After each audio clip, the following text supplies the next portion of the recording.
morning. A warm welcome to all of you to the webinar series hosted by Advocates Association Bengaluru in association with Mysore University and Bengaluru City University. We have a very special guest with us today, Honorable Mr. Justice H.N. Nagmohan Das. Lords, on behalf of Advocates Association Bengaluru, University of Mysore and Bengaluru City University, I extend a warm welcome to your lordships. Welcome to this webinar. Thank you. Thank you very much. May I now request Dr. Narsimurthy N., Chairman, Department of Mass Communication and Journalism, Bengaluru University, to welcome our honorable speaker and all other dignitaries on this virtual mode. Thank you. Thank you. Good morning to all of you. Then now it is my duty to welcome the guests. Now I will, because I don't want to take much time, within 5 minutes, I'll finish my welcome speech.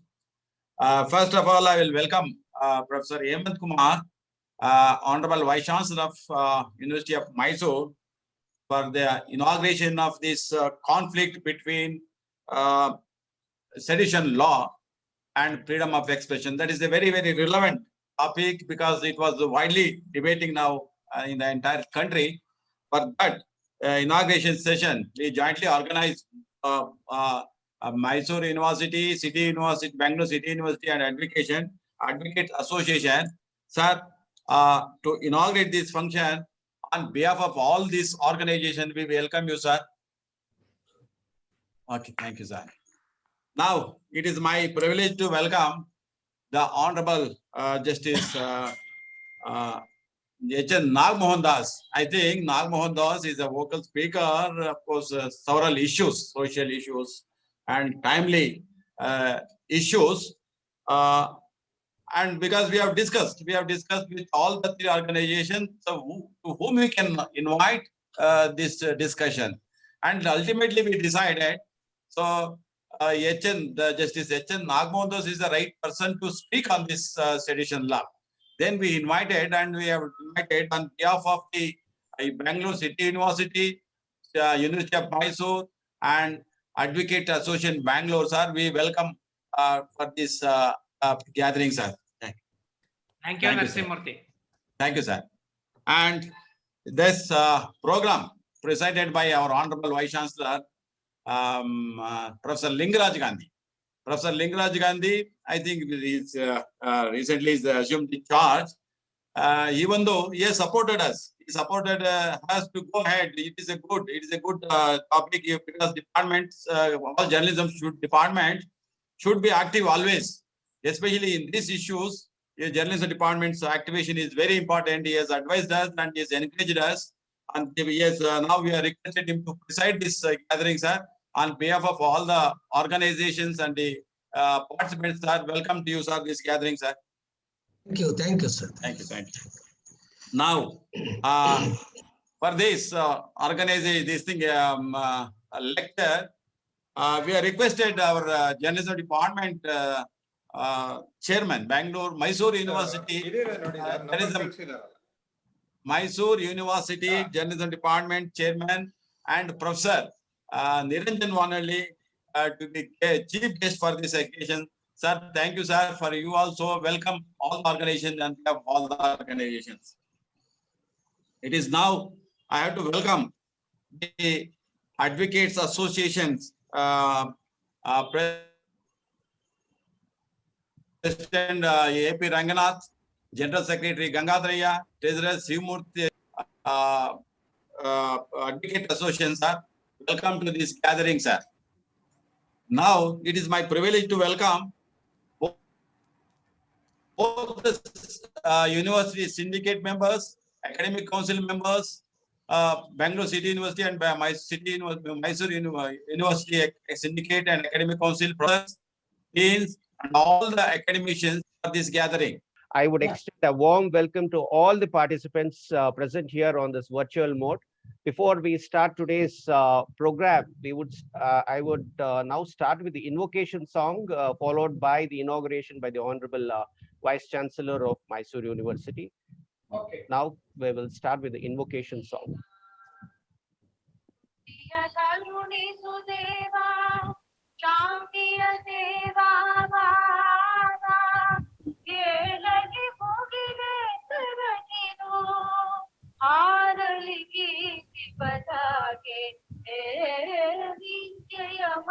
ವಿರವಿದನು ಅರಸಲಿದೆ ವರದಿ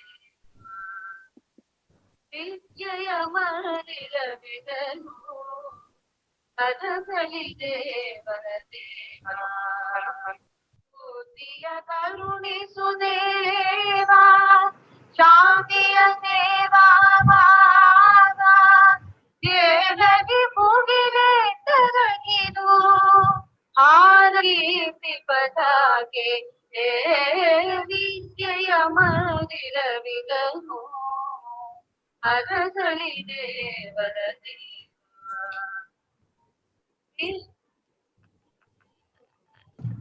Thank you all. Now, may I request the Millennium Plaque of Honor recipient, Professor Hemant Kumar, Honorable Vice Chancellor, University of Mysore, to inaugurate today's webinar.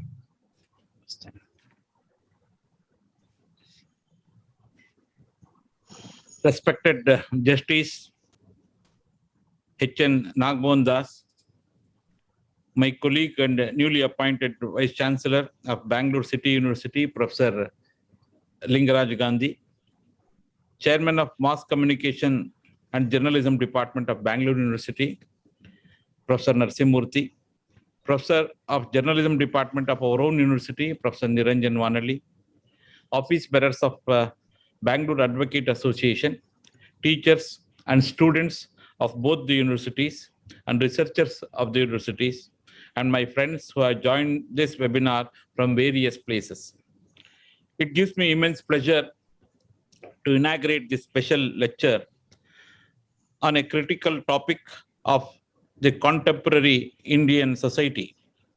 It is more heartening because of journalism departments of two sister universities have joined together to organize this program in association with Advocate Association of Bangalore. The law of sedition has been a sword hanging on the journalist right from its inception during British era. Many of the freedom fighters and journalists, including Mahatma Gandhi, Bala Gangadhar Tilak, and the host of others and editors were punished under the law during the fight against the British rule. Even after we gained the independence, this same law of British has not been replaced. There were many arguments in favor and against of this law. No doubt that nation is more important than everything else. We cannot tolerate the activities against the country in the name of the freedom. But law that protects the nation cannot go against the basic principles of right, freedom, and enjoyed by the citizen. This law has been proved very dangerous to the civil society workers and also especially journalists over the decades. The media persons have been arrested and tried under this law for writing against the government. Journalists are not in a position to understand how this commandment of against the faulty decisions of the government will amount to the sedition. In this context, the Supreme Court of India recently observed that it would decide the ambit of the colonial era provision in the Indian Penal Code, keeping in the view of media's right to freedom of speech and expression. This observation by the bench of Supreme Court is necessitated this type of debate over the provision of the law once again. Hence, this conference or debate on the contemporary topic of sedition law in India and whether it is conflict or right to the freedom of the people is a welcome step. The universities are meant for facilitating such debates in the society. I am equally proud because of the person like Justice H.N. Nagmohan Das delivering this lecture on this issue. Justice Nagmohan Das is a well-known champion of human rights and is concerned for the unprivileged in the society. I'm sure he will be opening our eyes regarding the unknown aspects of the law of sedition and also the need of the hour as far as the freedom of media is concerned. I would particularly express my happiness regarding the fact this program has been organized by the journalism departments of the two universities. This should work as a model for other departments also. They have shown that they are not the competitors, but they join hands for the benefit of the students and for both the universities and the society. I congratulate the organizers, particularly Advocate Association Bangalore, for joining this with academics to create the awareness about the issue, and which is a public ought to know. I congratulate Bangalore City University for hosting this session. And also Nagmohan Das has been our guest. Many of the times he has come to Mysore University and delivered many lectures. And this is an occasion where, because of Corona, we are meeting just by what we call online. And also our Lingaraj Gandhi is our own what we call professor. He is heading this university. With this cooperation, this program is being conducted. I wish this function a grand success. Thanking you all. Namaste. Thank you, sir, for that inauguration speech. Now, before we start today's session, I would now like to introduce our today's honorable speaker. Honorable Mr. Justice H.N. Nagmohan Das was born to freedom fighter Shri H.N. Nagappa and Parvatamma. His Lordship obtained his bachelor's law degree from Bengaluru University and enrolled as an advocate in the year 1977 and practiced on all facets of law. In 2004, Sir was elevated as a judge of the Honorable High Court of Karnataka. In his Lordship's tenure for 10 years, has passed about 40,000 judgments.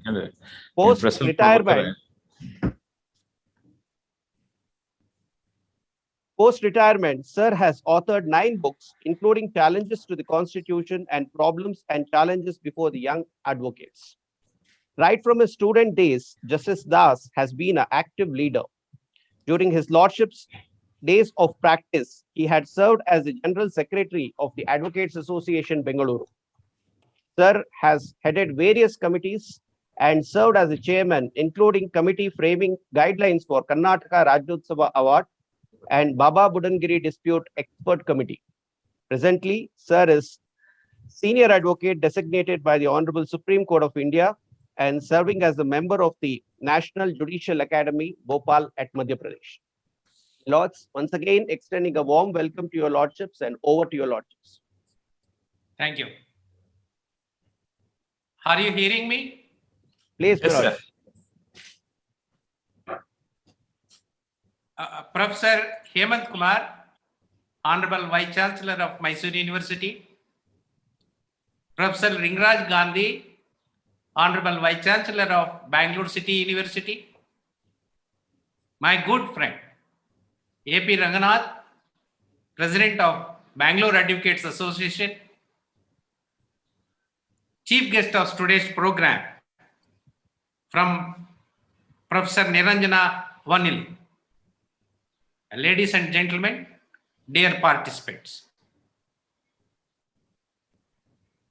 Firstly, I congratulate the two universities and the Advocate Association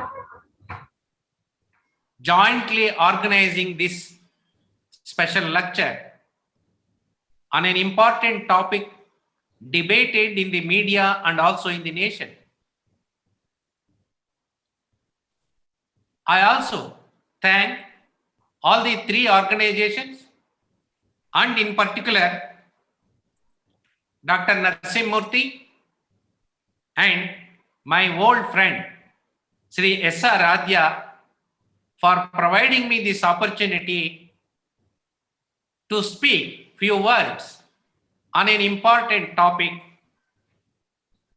that is right to expression and sedition. The organizers have instructed me to use bilanguage, that is both Kannada and English. I love to speak only in Kannada, but I am aware that lot of non-Kannadigas also participated in this program, keeping in view the interest of all the viewers. I speak both in Kannada and English. ಸ್ನೇಹಿತರೆ, ಭಾರತ ದೇಶದ ಸ್ವಾತಂತ್ರ್ಯ ಹೋರಾಟ, ಪತ್ರಿಕಾ ಸ್ವಾತಂತ್ರ್ಯದ ಹೋರಾಟ ಮತ್ತು ಅಭಿವ್ಯಕ್ತಿ ಸ್ವಾತಂತ್ರ್ಯ ಹೋರಾಟ ಜೊತೆಯಲ್ಲಿ ನಡೆದು ಸಾಗಿ ಬಂದಿದ್ದು ಈ ದೇಶದ ಇತಿಹಾಸ ಮತ್ತು ಈ ಸತ್ಯ ಸಂಗತಿಯನ್ನ ನಾವ್ಯಾರೂ ಮರೆಯಬಾರದು. ಈ ಹೋರಾಟಗಳು ಬೆಳೆದಂಗೆ ಬ್ರಿಟಿಷ್ ಸಾಮ್ರಾಜ್ಯಶಾಹಿ ಅನೇಕ ಕ್ರಮಗಳನ್ನ ಕೈಗೊಂಡು ಈ ಹೋರಾಟಗಳನ್ನ ಹತ್ತಿಕ್ಕುವಂತ ಪ್ರಯತ್ನ ಮಾಡಿದರು. ಭಯವನ್ನು ಹುಟ್ಟಿಸಿದ್ರು, ಕ್ರೌರ್ಯನ್ನ ಹುಟ್ಟಾಕಿದರು, ಅಮಾನವೀಯವಾದಂತ ಹಿಂಸೆಯನ್ನ ನಡೆಸಿದರು. ಇದರ ಜೊತೆಗೆ ಅನೇಕ ಕಾನೂನುಗಳನ್ನು ಸಹ ಜಾರಿಗೆ ತಂದರು. ಪತ್ರಿಕಾ ಸ್ವಾತಂತ್ರ್ಯ, ಅಭಿವ್ಯಕ್ತಿ ಸ್ವಾತಂತ್ರ್ಯನ ದಮನ ಮಾಡುವ ಉದ್ದೇಶದಿಂದ ಬ್ರಿಟಿಷರು ಅವರ ಆಡಳಿತದಲ್ಲಿ ಸರಿಸುಮಾರು 20 ವಿವಿಧ ರೀತಿಯ ಕಾಯ್ದೆಗಳನ್ನು ಜಾರಿಗೆ ತಂದರು. ಅವುಗಳ ಪೈಕಿ ಬಹಳ ಪ್ರಮುಖವಾದಂತಹ 3 ಕಾಯ್ದೆಗಳಂದ್ರೆ, ಒಂದು ಸೆಡಿಷನ್ಗೆ ಸಂಬಂಧಪಟ್ಟಿದ್ದು, ರಾಜದ್ರೋಹಕ್ಕೆ ಸಂಬಂಧಪಟ್ಟಿದ್ದು. ಎರಡನೇದು ಕ್ರಿಮಿನಲ್ ಕಂಟೆಂಪ್ಟ್ ಆಫ್ ಕೋರ್ಟ್. ಮೂರನೇದು ಕ್ರಿಮಿನಲ್ ಡೆಫಾಮೇಷನ್. ಇವುಗಳನ್ನ ಬಳಕೆ ಮಾಡಿ ಲಕ್ಷಾಂತರ ಜನರನ್ನ ಬಂಧಿಸಿದ್ರು, ಜೈಲಿಗೆ ಅಟ್ಟಿದ್ರು, ಕೇಸುಗಳನ್ನ ರಿಜಿಸ್ಟರ್ ಮಾಡಿದ್ರು, ಅನೇಕ ಹಿಂಸೆಗಳನ್ನ, ಚಿತ್ರಹಿಂಸೆಗಳನ್ನ ನೀಡಿದ್ರು. ಈ ಕಾನೂನು ಬಳಕೆ ಕೇವಲ ಸಾಧಾರಣವಾದಂತಹ ಜನರ ಮೇಲೆ ಮಾತ್ರ ಅಲ್ಲ, ಈ ದೇಶದ ಮಹಾನ್ ನಾಯಕರಾದಂತಹ ಮಹಾತ್ಮ ಗಾಂಧಿ, ಬಾಲಗಂಗಾಧರ್ ತಿಲಕ್, ಅನಿ ಬೆಸೆಂಟ್ ಇಂಥ ಅನೇಕ ಮಹನೀಯರ ಮೇಲೂ ಕೂಡ ಈ ಕಾನೂನನ್ನ ಬಳಕೆ ಮಾಡಿ ಕೇಸ್ ರಿಜಿಸ್ಟರ್ ಮಾಡಿ ಜೈಲಿಗೆ ಕಳಿಸಿದ್ದು ಉಂಟು. ಆದರೆ ನಮ್ಮ ದೇಶದ ಸ್ವಾತಂತ್ರ್ಯ ಹೋರಾಟಗಾರರು, ಮಾಧ್ಯಮದ ಮಿತ್ರರು ಬ್ರಿಟಿಷರ ಈ ದೌರ್ಜನ್ಯಕ್ಕೆ ಸರೆಂಡರ್ ಆಗಲಿಲ್ಲ. ಬದಲಾಗಿ ಅನೇಕ ಕಷ್ಟ ಕಾರ್ಪಣ್ಯಗಳನ್ನು ಅನುಭವಿಸಿದ್ರು, ತಮ್ಮ ಕೆರಿಯರ್ಗಳನ್ನ ಕಳ್ಕೊಂಡ್ರು, ಮನೆ ಮಠವನ್ನು ಕಳ್ಕೊಂಡ್ರು, ಆಸ್ತಿ ಪಾಸ್ತಿಯನ್ನ ಕಳ್ಕೊಂಡ್ರು, ಜೈಲು ವಾಸವನ್ನು ಅನುಭವಿಸಿದ್ರು, ಬ್ರಿಟಿಷ್ ಸಾಮ್ರಾಜ್ಯ ಗುಂಡಿಗೆ ತಮ್ಮ ಎದೆಯನ್ನ ಕೊಟ್ಟರು. ಈ ರೀತಿ ಲಕ್ಷಾಂತರ ಜನರ ತ್ಯಾಗ ಬಲಿದಾನಗಳ ಪರಿಣಾಮವಾಗಿ 1940 ಆಗಸ್ಟ್ 15ರಂದು ನಮಗೆ ಸ್ವಾತಂತ್ರ್ಯ ಬಂತು ಅನ್ನೋದನ್ನ ನಾವು ಮರೆಯಬಾರದು. ಈ ಸ್ವಾತಂತ್ರ್ಯ ಪಡೆಯೋದಕ್ಕೆ ಇದರ ಹಿಂದೆ ಮಹಾನ್ ತ್ಯಾಗ ಇದೆ, ಮಹಾನ್ ಬಲಿದಾನ ಇದೆ. ಇವತ್ತು ನನಗೆ ಬಹಳ ಸಂತೋಷ ಇದೆ, ನನ್ನ ತಂದೆ ಹೆಬ್ಬಣಿ ನಾಗಪ್ಪನವರು ಸ್ವತಂತ್ರ ಹೋರಾಟದಲ್ಲಿ ಭಾಗವಹಿಸಿ ತಮ್ಮದೇ ಆದಂತ ಕೊಡುಗೆಯನ್ನು ಕೊಟ್ಟಿದ್ದಾರೆ, ಜೈಲು ವಾಸನ ಅನುಭವಿಸಿದ್ದಾರೆ. ಮತ್ತೊಂದು ಸಂತೋಷದ ಸಂಗತಿ ಅಂದ್ರೆ, ಲಿಂಗರಾಜ್ ಗಾಂಧಿ ಅವರ ತಂದೆ ಕೂಡ ಒಬ್ಬ ಸ್ವತಂತ್ರ ಸೇನಾನಿ ಅಂತಕ್ಕಂಥದ್ದು ಈ ಸಂದರ್ಭದಲ್ಲಿ ನಾನು ನೆನೆಸ್ಕೊಳ್ತಾ ಇದ್ದೆ.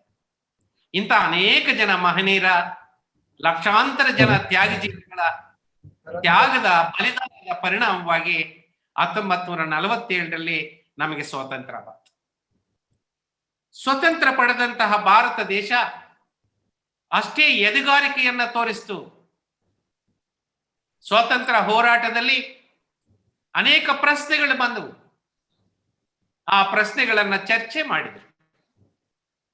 ಈ ದೇಶದ ಜನ ಉತ್ತರನ್ನ ಕಂಡುಕೊಂಡ್ರು. ಆ ಉತ್ತರಗಳೇ ರಾಷ್ಟ್ರೀಯ ಚಳುವಳಿಯ ಗುರಿಗಳಾದವು. ಆ ರಾಷ್ಟ್ರೀಯ ಚಳುವಳಿಯ ಗುರಿಗಳನ್ನು ಅನುಷ್ಠಾನಕ್ಕೆ ತರಬೇಕಾದ್ರೆ ನಮಗೆ ಒಂದು ಸಂವಿಧಾನದ ಅನಿವಾರ್ಯತೆ ಕಂಡು ಬಂತು. ಹಾಗಾಗಿ ಸ್ವತಂತ್ರ ಭಾರತ 1950 ಜನವರಿ 26ನೇ ತಾರೀಕಿನಂದು ಜಗತ್ತಿನ ಅತಿ ದೊಡ್ಡ ಲಿಖಿತ ಸಂವಿಧಾನವನ್ನ ಜಾರಿಗೆ ತರೋದ್ರ ಮುಖಾಂತರ ಭಾರತ ದೇಶ ಗಣರಾಜ್ಯ ಆಯಿತು.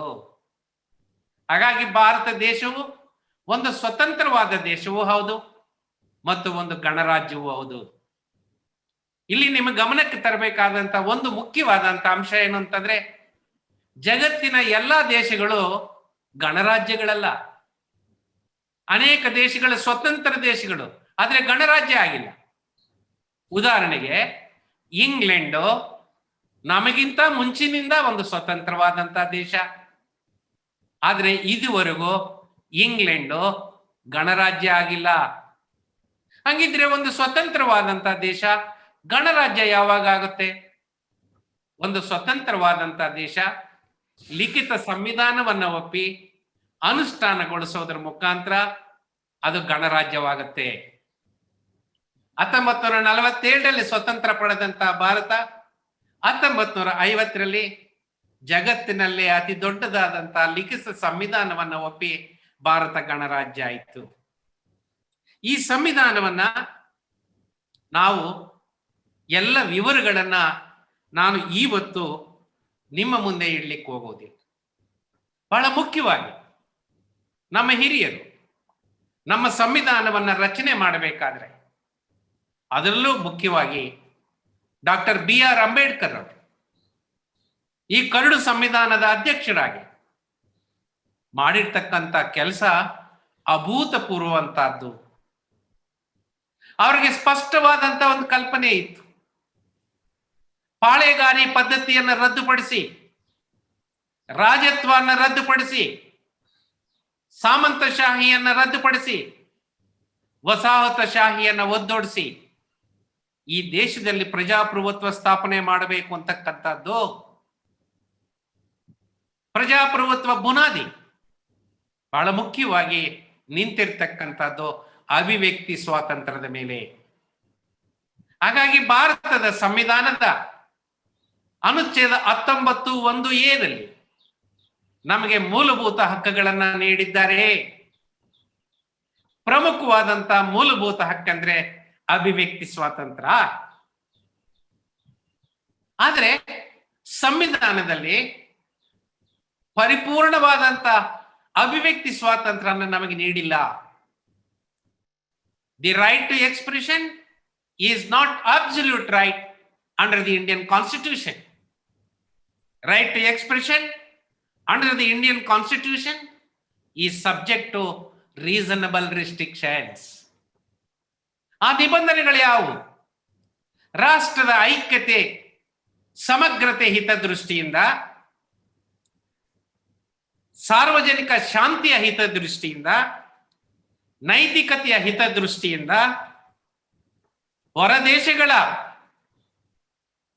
ಬಾಂಧವ್ಯದ ಹಿತದೃಷ್ಟಿಯಿಂದ, ನ್ಯಾಯಾಂಗದ ಗೌರವದ ಹಿತದೃಷ್ಟಿಯಿಂದ ನಮ್ಮ ಅಭಿವ್ಯಕ್ತಿ ಸ್ವಾತಂತ್ರ್ಯದ ಮೇಲೆ ಸರ್ಕಾರ ಕೆಲವು ನಿಬಂಧನೆಗಳನ್ನು ಏರಬಹುದು ಅಂತಕ್ಕಂಥದ್ದನ್ನ ಸಂವಿಧಾನದಲ್ಲೇ ಸ್ಪಷ್ಟಪಡಿಸಿದ್ದಾರೆ.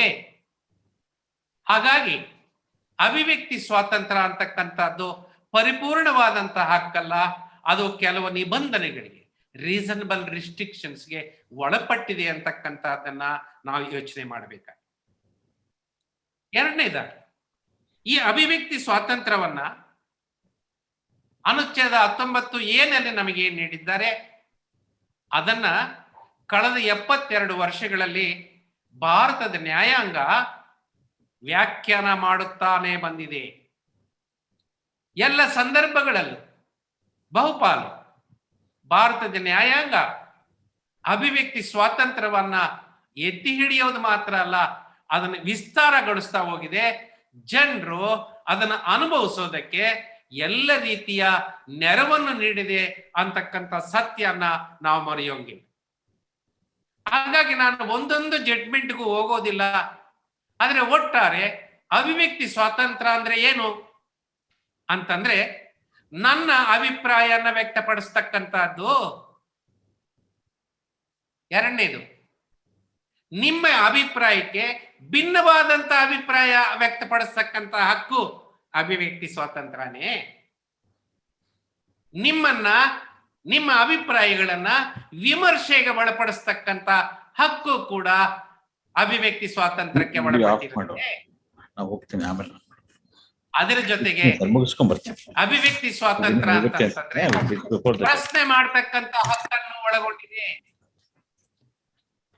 ಅದರ ಜೊತೆಯಲ್ಲಿ ನಾನು ಮೌನವಾಗಿರ್ತಕ್ಕಂಥದ್ದು ಕೂಡ ಅಭಿವ್ಯಕ್ತಿ ಸ್ವಾತಂತ್ರ್ಯಕ್ಕೆ ಒಳಪಟ್ಟಿದೆ. Right to expression includes expressing my views, expressing dissent view, subjecting your view to the criticism, questioning the government or any authority or any person. Right to expression also includes right to keep silent. ಈ ಎಲ್ಲ ಹಕ್ಕುಗಳನ್ನ ಒಳಪಟ್ಟಿರ್ತಕ್ಕಂಥದ್ದು. ಆದರೆ ನಾನು ಅನೇಕ ಸಂದರ್ಭಗಳಲ್ಲಿ ಹೇಳಿದ್ದೀನಿ, ವಿಮರ್ಶೆ ಮಾಡ್ತಕ್ಕಂಥವ್ರು ವಿಮರ್ಶೆ ಮಾಡಿ, ಆದರೆ ಜಾಗೃತಿಯನ್ನು ವಹಿಸಬೇಕು. ಎಂಥ ಜಾಗೃತಿಯನ್ನು ವಹಿಸಬೇಕು ಅಂತಂದ್ರೆ, ಭಾರತದ ನ್ಯಾಯಾಂಗವನ್ನ ಈ ದೇಶದ ಪ್ರತಿಯೊಬ್ಬ ಪ್ರಜೆಗೂ ವಿಮರ್ಶೆಗೆ ಒಳಪಡಿಸ್ತಕ್ಕಂಥ ಹಕ್ಕನ್ನು ಹೊಂದಿದ್ದಾನೆ. Every citizen of this country, he is having a right to criticize the judiciary and its judgments. But your criticism shall be a constructive criticism, a healthy criticism to correct our mistakes. Your criticism shall elevate us from this stage to a higher stage. That shall be the type of criticism that you have to do. Your criticism shall not dismantle the institution built by our elders, that is judiciary. Your criticism shall not erode the confidence of common man in the judiciary. ನಿಮ್ಮ ವಿಮರ್ಶೆ ರಚನಾತ್ಮಕವಾಗಿರಬೇಕು, ಆರೋಗ್ಯಕರವಾಗಿರಬೇಕು, ನಮ್ಮ ತಪ್ಪುಗಳನ್ನು ಸರಿತಿದ್ದುವಂತ ವಿಮರ್ಶೆ ಆಗಬೇಕು, ನಮ್ಮನ್ನ ಈ ಮಟ್ಟದಿಂದ ಇನ್ನು ಮೇಲ್ಮಟ್ಟಕ್ಕೆ ಕೊಂಡೊಯ್ತಕ್ಕಂಥ ವಿಮರ್ಶೆ ಆಗಬೇಕು. ನಿಮ್ಮ ವಿಮರ್ಶೆ ನಮ್ಮ ಹಿರಿಯರು ಕಷ್ಟಪಟ್ಟು ಕಟ್ಟಿರ್ತಕ್ಕಂಥ ನ್ಯಾಯಾಂಗದ ಸಂಸ್ಥೆಯನ್ನ ಧ್ವಂಸ ಮಾಡ್ತಕ್ಕಂಥ ರೀತಿಯಲ್ಲಿರಬಾರದು. ನಿಮ್ಮ ವಿಮರ್ಶೆ ಈ ದೇಶದ ಸಾಮಾನ್ಯ ಜನರು ಇಟ್ಟಿರ್ತಕ್ಕಂಥ ನಂಬಿಕೆಯನ್ನ ನ್ಯಾಯಾಂಗದ ಮೇಲೆ ಹಾಳುಗಡಿಯುವಂತಹದ್ದಾಗಿರಬಾರದು. ಈ ಇತಿಮಿತಿಗಳನ್ನು ಒಳಪಟ್ಟುಕೊಂಡು ನೀವು ವಿಮರ್ಶೆ ಮಾಡಿದ್ರೆ ಅಂತಹ ವಿಮರ್ಶೆಗೆ ಕಾನೂನಿನಲ್ಲಿ ಅವಕಾಶ ಇದೆ, ಸಂವಿಧಾನ ಅಂತ ಹಕ್ಕನ್ನ ನಿಮ್ಗೆ ನೀಡಿದೆ. ಹಾಗಾಗಿ ಪ್ರಶ್ನೆ ಮಾಡ್ತಕ್ಕಂಥದ್ದನ್ನ ಮೌನವಾಗಿರ್ತಾರೆ. ಒಂದು ಕೇಸ್ನಲ್ಲಿ ಕೇರಳದ ಶಾಲಾ ಮಕ್ಕಳು ಪ್ರಾರಂಭದ ಸಮಯದಲ್ಲಿ ರಾಷ್ಟ್ರಗೀತೆಯನ್ನು ಹಾಡಬೇಕಾಗತ್ತೆ. ಆದ್ರೆ ಕೇರಳದ ಒಂದು ಸಣ್ಣ ಸಮುದಾಯದ ಮಕ್ಕಳು ರಾಷ್ಟ್ರಗೀತೆಯನ್ನು ಹೇಳೋದಿಲ್ಲ, ಅವರು ಮೌನವಾಗಿ ನಿಂತ್ಕೊಂಡಿರ್ತಾರೆ. ನೀವು ರಾಷ್ಟ್ರಗೀತೆಯನ್ನು ಹೇಳಲಿಲ್ಲ ಅಂತೇಳಿ ಅಲ್ಲಿನ ಸ್ಕೂಲ್ ಹೆಡ್ ಮಾಸ್ಟರ್ ಆ ಮಕ್ಕಳನ್ನ ಸಸ್ಪೆಂಡ್ ಮಾಡಿಬಿಡ್ತಾರೆ ಶಾಲೆಯಿಂದ. ಶಿಕ್ಷಣ ಅಧಿಕಾರಿಗಳು ಇಲ್ಲ, ಹೆಡ್ ಮಾಸ್ಟರ್ ಮಾಡಿರೋ ಕೆಲಸ ಸರಿ ಅಂತಂದ್ರು. ಕೇರಳ ಹೈಕೋರ್ಟ್ ಕೂಡ ಹೌದು, ಅವ್ರನ್ನ ಸಸ್ಪೆಂಡ್ ಮಾಡಿರೋದು ಸರಿ ಅಂತಂದ್ರು.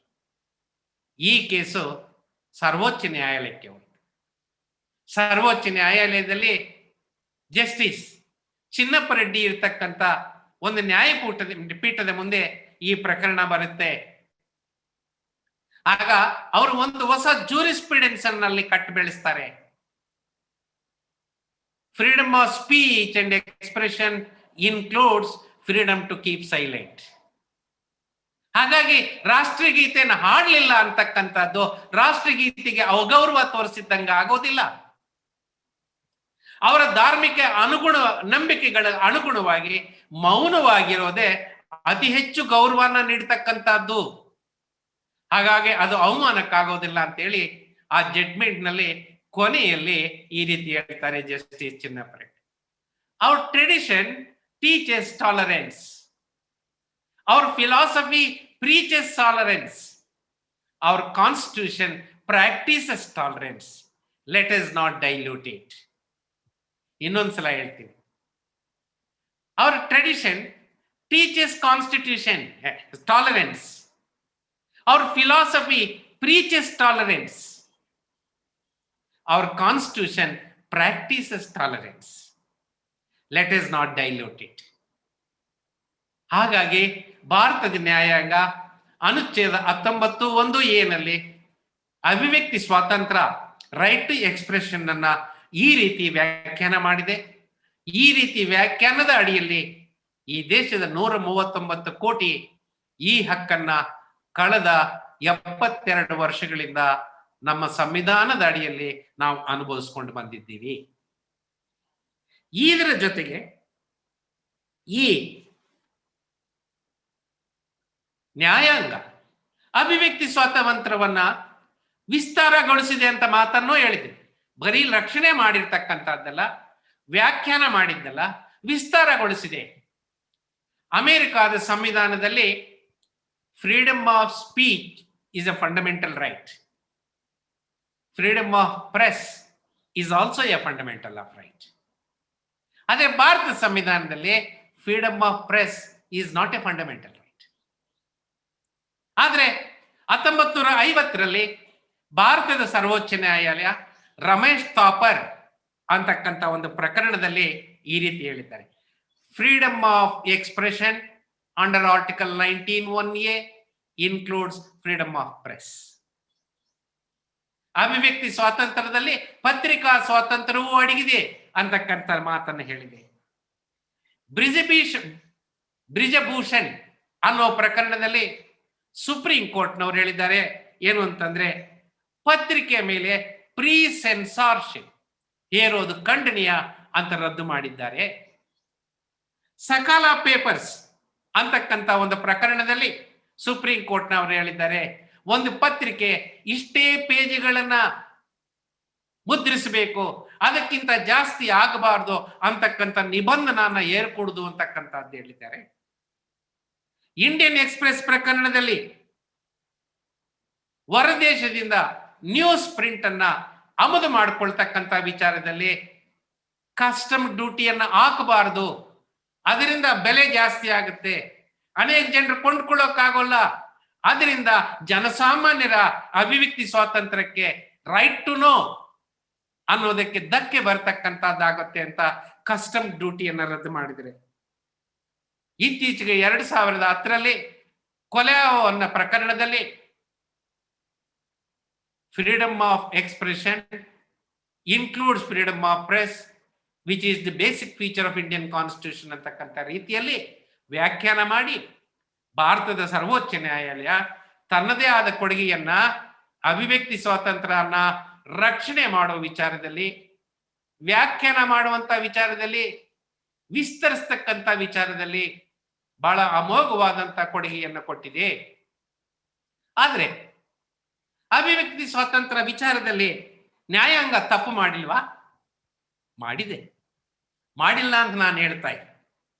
ಭಾರತದ ನ್ಯಾಯಾಂಗವೂ ಕೂಡ ಅಭಿವ್ಯಕ್ತಿ ಸ್ವಾತಂತ್ರ್ಯನ ರಕ್ಷಣೆ ಮಾಡುವಂತ ವಿಚಾರದಲ್ಲಿ ಕೆಲವು ತಪ್ಪುಗಳನ್ನು ಮಾಡಿದೆ, ಎಡವಿದೆ. ಎಲ್ಲಿ ಎಡವಿದೆ ಅಂದ್ರೆ 1950ರಲ್ಲಿ ಒಬ್ಬ ರೈತ ಮುಖಂಡ AK ಗೋಪಾಲನ್ ಅಂತಕ್ಕಂಥವರು ರೈತರನ್ನ ಕುರಿತು ಒಂದು ಭಾಷಣ ಮಾಡಬೇಕಾದ್ರೆ, ಇಲ್ಲ ಇದು ರೈತರನ್ನ ಸರ್ಕಾರದ ವಿರುದ್ಧ ಎತ್ತು ಕಟ್ಟುವಂತಹ ಕೃತ್ಯ ಅಂತೇಳಿ ಅವರನ್ನ maintenance of internal security act ಅಲ್ಲಿ ಅರೆಸ್ಟ್ ಮಾಡಿ ವಿಚಾರಣೆ ಇಲ್ಲದೆ ಅವ್ರ ಜೈಲಿನಲ್ಲಿ ಇಡ್ತಾರೆ. ಇಲ್ಲ, ನನಗೆ ಯಾಕೆ ಅರೆಸ್ಟ್ ಮಾಡಿದ್ದೀರಿ ಅಂತ ತಿಳಿಸಿ, ನನ್ನನ್ನ ಕೋರ್ಟ್ ಮುಂದೆ ಪ್ರೊಡ್ಯೂಸ್ ಮಾಡಿ ವಿಚಾರಣೆ ಮಾಡೋದಕ್ಕೆ ಅವಕಾಶ ಕೊಡಿ, ನಾನು ತಪ್ಪಿತಸ್ಥ ಅಂತ ರುಜುವಾತರೆ ಕೋರ್ಟ್ನಲ್ಲಿ ನಾನು ಜೈಲಿಗೆ ಕಳಿಸಿ, ಆ ಅವಕಾಶ ಮಾಡಿಕೊಡಿ ಅಂತ ಕೇಳಿದಾಗ ಸುಪ್ರೀಂ ಕೋರ್ಟ್ನವರು ನಿರಾಕರಿಸಿದ್ರು. ಇಲ್ಲಿ ಸುಪ್ರೀಂ ಕೋರ್ಟ್ ಎ.ಕೆ. ಗೋಪಾಲನ್ ಕೇಸ್ನಲ್ಲಿ ಅಭಿವ್ಯಕ್ತಿ ಸ್ವಾತಂತ್ರ್ಯನ ಎತ್ತಿ ಹಿಡಿಯುವಂತ ವಿಚಾರದಲ್ಲಿ ಎಡವಿತು. ಎರಡನೇದಾಗಿ ಇ.ಎಂ.ಎಸ್. ನಂಬೂದಿರಿಪಾದವರು ಕೇರಳದ ಮುಖ್ಯಮಂತ್ರಿಯಾಗಿ ನ್ಯಾಯಾಂಗ ಒಂದು ವರ್ಗದ ಹಿತನ್ನ ಕಾಪಾಡ್ತಾ ಇದೆ, ಅದು ಬಡವರ ಹಿತನ್ನ ಕಾಪಾಡ್ತಾ ಇಲ್ಲ ಅಂತಕ್ಕಂಥ ಒಂದು ಹೇಳಿಕೆಯನ್ನ ಕೊಟ್ಟಾಗ ಅವರನ್ನ ಕ್ರಿಮಿನಲ್ ಕಂಟೆಂಪ್ಟ್ ಆಫ್ ಕೋರ್ಟ್ ಪ್ರಕರಣನ ದಾಖಲು ಮಾಡಿ ವಿಚಾರಣೆ ನಡೆಸಿ ಸುಪ್ರೀಂ ಕೋರ್ಟ್ನವರು 50 ರೂಪಾಯಿ ದಂಡನ್ನ ವಿಧಿಸಿದ್ರು. ಈ ಕೇಸಿನಲ್ಲೂ ಕೂಡ ಸರ್ವೋಚ್ಚ ನ್ಯಾಯಾಲಯ ಅಭಿವ್ಯಕ್ತಿ ಸ್ವಾತಂತ್ರ್ಯನ ಎತ್ತಿ ಹಿಡಿಯೋದ್ರಲ್ಲಿ ಎಡವಿತು. ತುರ್ತು ಪರಿಸ್ಥಿತಿಯನ್ನ ಪ್ರಶ್ನೆ ಮಾಡಿ ಅನೇಕ ರಿಟ್ ಅರ್ಜಿಗಳಾಕಿ ಸರ್ವೋಚ್ಚ ನ್ಯಾಯಾಲಯದ ಅಂತಿಮವಾಗಿ ತೀರ್ಮಾನ ಮಾಡ್ತಾ ಅವ್ರು ಹೇಳಿದ್ರು, during emergency no citizen of this country is entitled for protection of human rights. He is not entitled for protection of constitutional fundamental rights. ಹಾಗಾಗಿ ಪತ್ರಿಕಾ ಸೆನ್ಸಾರ್ಶಿಪ್ ಏರಿದ್ದನ್ನ ಸಮರ್ಥನೆ ಮಾಡಿದ್ರು. ವಿಚಾರಣೆ ಇಲ್ಲದೆ ಅರೆಸ್ಟ್ ಮಾಡಿ ಜೈಲಿನಟ್ಟೆ ಇಟ್ಟಿರ್ತಕ್ಕಂಥದ್ದನ್ನ ಅರ್ಥ ಮಾಡು. ಅದನ್ನೇ ನಾವು ಪಾಪ್ಯುಲರ್ ಆಗಿ ADM ಜಬಲ್ಪುರ್ ಕೇಸ್ ಅಂತ ಕರಿತೀವಿ. ಈ ಕೇಸ್ನಲ್ಲಿ ನಮ್ಮ ಸುಪ್ರೀಂ ಕೋರ್ಟ್ನವರು ಕೂಡ ಅಭಿವ್ಯಕ್ತಿ ಸ್ವಾತಂತ್ರ್ಯನ ರಕ್ಷಣೆ ಮಾಡತಕ್ಕಂಥ ವಿಚಾರದಲ್ಲಿ ಎಡವಿತು. ಇತ್ತೀಚೆಗೆ ಕೊರೆಗಾಂವ್ ಪ್ರಕರಣದಲ್ಲಿ 1.5 ವರ್ಷ ಆದ ನಂತರ ಅನೇಕ ಜನರನ್ನು ಅರೆಸ್ಟ್ ಮಾಡಿದ್ರು. ಈ ರೀತಿ ಬೇರೆ ಬೇರೆ ಕೇಸುಗಳಲ್ಲಿ ಅರೆಸ್ಟ್ ಆದಂತವರು ಸರ್ವೋಚ್ಚ ನ್ಯಾಯಾಲಯದ ಕದಾನ ತಟ್ಟಿದಾಗ ಸರ್ವೋಚ್ಚ ನ್ಯಾಯಾಲಯ ಏನ್ ಮಾಡಿತು? ಕೆಲವರಿಗೆ ಬೇಲ್ ನೀಡಿತು 24 ಗಂಟೆಯಲ್ಲಿ, ಕೆಲವರಿಗೆ ಇಲ್ಲ ನೀವು ಹೈಕೋರ್ಟ್ಗೆ ಹೋಗಿ ಎಂದ್ರು, ಕೆಲವರನ್ನ ಇಲ್ಲ ನಿಂಗೆ ಬೇಲ್ ಕೊಡೋಕ್ಕಾಗಲ್ಲ ಅಂತ ರಿಜೆಕ್ಟ್ ಮಾಡಿದ್ರು. ಇವತ್ತಿಗೂ ಕೂಡ ಕೆಲವರು ಜೈಲಿನಲ್ಲೇ ಉಳಿದಿದ್ದಾರೆ. ಈ ವಿಚಾರದಲ್ಲಿ ಕೆಲವರಿಗೆ ಬೇಲ್ ಕೊಡೋದು, ಕೆಲವರಿಗೆ ನಿರಾಕರಿಸೋದು, ಕೆಲವರಿಗೆ ಕೆಳಗಡೆ ಕೋರ್ಟ್ಗೆ ಹೋಗೋದು ಅಂತ ದ್ವಂದ್ವ ಇನ್ಕನ್ಸಿಸ್ಟೆಂಟ್ ಆರ್ಡರ್ಸ್ ಬರೆಯೋದ್ರ ಮುಖಾಂತರ ಅಭಿವ್ಯಕ್ತಿ ಸ್ವಾತಂತ್ರ್ಯನ ರಕ್ಷಣೆ ಮಾಡತಕ್ಕಂಥ ವಿಚಾರದಲ್ಲಿ ನ್ಯಾಯಾಂಗ ಎಡವಿದೆ. 2 ವರ್ಷಗಳ ಹಿಂದೆ ಅನುಚ್ಛೇದ 370 ಅಬ್ರಗೇಷನ್ ಮಾಡಿ ಸುಮಾರು 6 ತಿಂಗಳ ಕಾಲ ಕಾಶ್ಮೀರಿ ಕಣಿವೆಯಲ್ಲಿ ಲಾಕ್ಡೌನ್ ಅನ್ನು ಹೇರಿದರು. 70 ಲಕ್ಷ ಜನ ಮೂಲಭೂತ ಹಕ್ಕಾದ ಅಭಿವ್ಯಕ್ತಿ ಸ್ವಾತಂತ್ರ್ಯಕ್ಕೆ ಧಕ್ಕೆ ಬಂದಾಗ ಅಥವಾ ಸರ್ವೋಚ್ಚ ನ್ಯಾಯಾಲಯಕ್ಕೆ ಕದ ತಟ್ಟಿದಾಗ ಸರ್ವೋಚ್ಚ ನ್ಯಾಯಾಲಯ ಏನ್ ಮಾಡಿತು? ಪ್ರಯಾರಿಟಿ ಬೇಸಿಸ್ ಮೇಲೆ ಆ ಕೇಸನ್ನ ಇತ್ಯರ್ಥ ಮಾಡಲಿಲ್ಲ. ಅಲ್ಲಿನ ಜನರ ಮೂಲಭೂತ ಹಕ್ಕನ್ನ ರಕ್ಷಣೆ ಮಾಡೋದಕ್ಕೆ ವಿಫಲ ಆಯಿತು.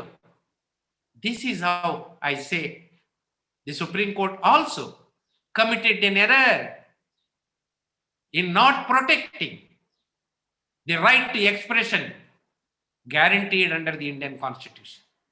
ಹೀಗಾಗಿ ಈ ದಿಕ್ಕಿನಲ್ಲಿ ನಾವು ಗಮನಿಸಬೇಕಾಗಿರ್ತಕ್ಕಂಥ ವಿಚಾರ ಏನು ಅಂತಂದ್ರೆ, ಭಾರತದ ಸರ್ವೋಚ್ಚ ನ್ಯಾಯಾಲಯ ಒಂದು ಒಳ್ಳೆ ಕೆಲಸ ಕೆಲವು ಕಡೆ ಮಾಡಿದ್ರೂ ಕೂಡ ಇತ್ತೀಚಿನ ಕೆಲವು ಬೆಳವಣಿಗೆಗಳು ತಪ್ಪು ಮಾಡಿರ್ತಕ್ಕಂಥ ಎಡವಿರ್ತಕ್ಕಂಥ ಪ್ರಸಂಗಗಳು ನಮ್ಮ ಕಣ್ಮುಂದೆ. ಈ ಹಿನ್ನೆಲೆಯಲ್ಲಿ ನಾವು ಇವತ್ತು ನೋಡಬೇಕಾಗಿರ್ತಕ್ಕಂಥದ್ದು ಈ ಸೆಡಿಷನ್ ರಾಜದ್ರೋಹ ಕಾನೂನುಗಳು ಯಾವ ರೀತಿ ಬಂತು. ನಾನು ಪ್ರಾರಂಭದಲ್ಲಿ ಹೇಳಿದಂಗೆ ಸ್ವತಂತ್ರ ಹೋರಾಟದ ಧ್ವನಿಯನ್ನ ದಮನ ಮಾಡುವ ಹಿತದೃಷ್ಟಿಯಿಂದಲೇ ಬ್ರಿಟಿಷ್ ಸರ್ಕಾರ ಸೆಡಿಷನ್ ಕಾನೂನನ್ನ ಜಾರಿಗೆ ತಂದಿದ್ದು, ಕ್ರಿಮಿನಲ್ ಕಂಟೆಂಪ್ಟ್ ಆಫ್ ಕೋರ್ಟ್ ಕಾಯ್ದೆಯನ್ನ ಜಾರಿಗೆ ತಂದಿದ್ದು, ಕ್ರಿಮಿನಲ್ ಡೆಫಾಮೇಷನ್ ಕಾಯ್ದೆಯನ್ನ ಜಾರಿಗೆ ತಂದಿತ್ತು. ದುರಾದೃಷ್ಟವಶಾತ್ ಸ್ವಾತಂತ್ರ್ಯ ಬಂದ ಮೇಲೆ ಈ ದಮನಕಾರಿ ಕಾನೂನುಗಳನ್ನ ನಮ್ಮ ಸರ್ಕಾರಗಳು ಮುಂದುವರಿಸಿಕೊಂಡು ಬಂದವು.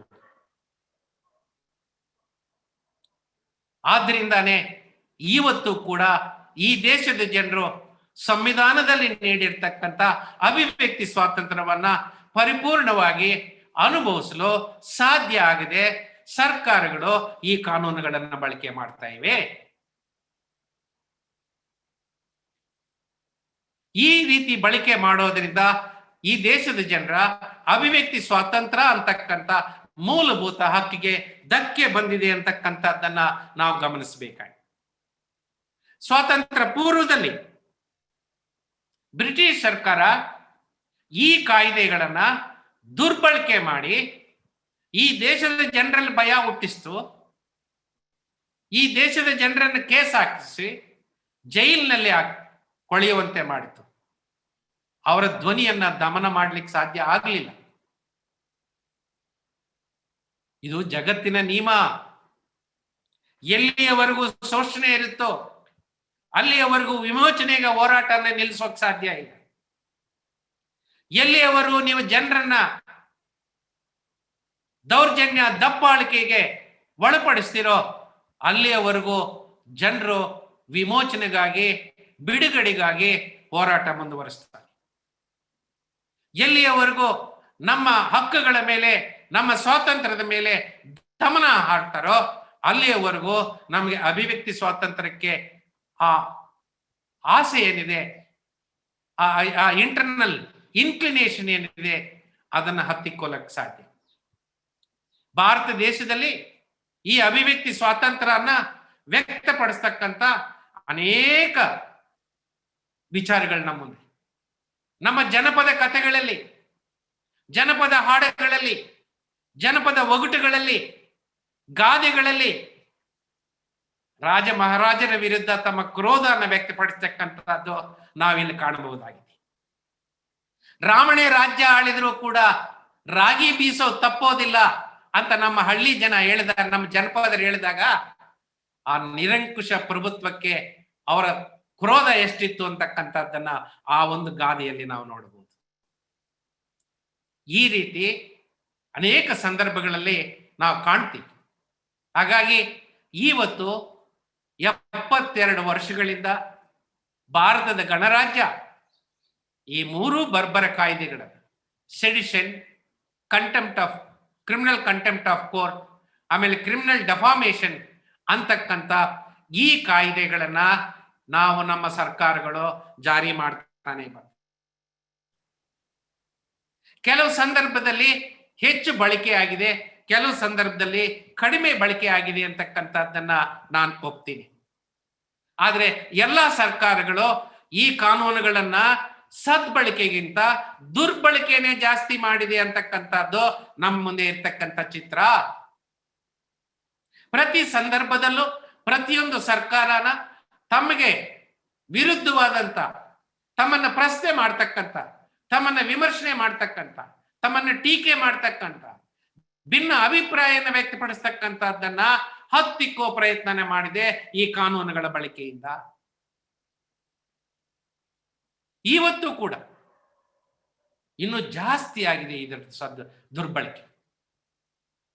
ಸಿಟಿಜನ್ಶಿಪ್ ಅಮೆಂಡ್ಮೆಂಟ್ ಆಕ್ಟ್ ವಿರುದ್ಧ ಈ ದೇಶದ ಉದ್ದಕ್ಕೂ ವ್ಯಾಪಕವಾದಂತ ಪ್ರತಿಭಟನೆ ಬಂತು.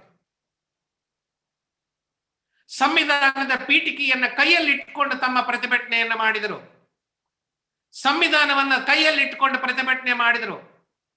ಮಹಾತ್ಮ ಗಾಂಧಿ, ಅಂಬೇಡ್ಕರ್ ಅವರ ಫೋಟೋ ಕೈಯಲ್ಲಿಟ್ಕೊಂಡು ಪ್ರತಿಭಟನೆಯನ್ನ ಮಾಡಿದರು.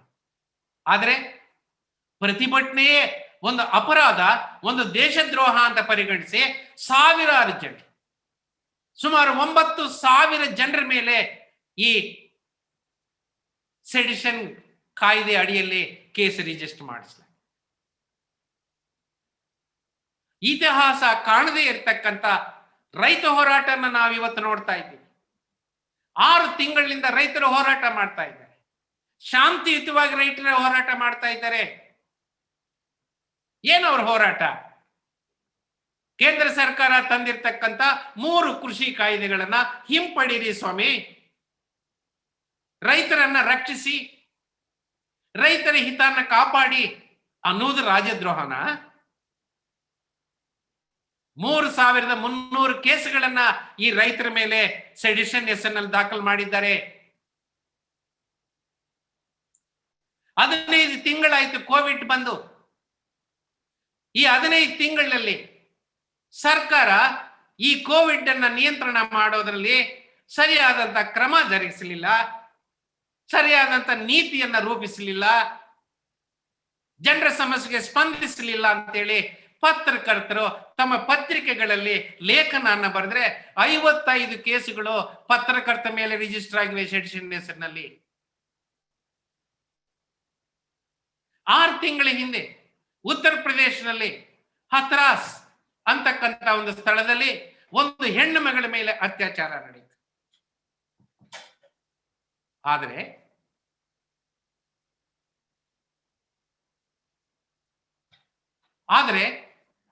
ಇಲ್ಲಿ ಕಾಣ್ತಕ್ಕಂಥ ಒಂದು ಸತ್ಯ ಸಂಗತಿ ಏನು ಅಂತಂದ್ರೆ, ಆ ಒಂದೇ ಒಂದು ಪ್ರಕರಣಕ್ಕೆ only in respect of one Hathras incident 22 sedition cases are registered. When university students protested, sedition cases are registered. Literary people, artists, folk singers, cinema actors, singers, take every social activists, environmentalists, everyone is subjected to the sedition law. Cases are registered. They are sent behind the bars. They are put to a lot of harassment, an amount of threat and fear psychosis is created by abusing the sedition law. This is very, very important. Therefore, the experience tells that the sedition law is more abused than used. In an average, 2 days back, a newspaper reported that only 1% of cases ended in conviction. 99% of cases registered under the sedition law are all acquitted. What is the meaning of it? The meaning on the face of it is that the governments have abused the law of sedition. The governments always created a fear psychosis in the minds of people.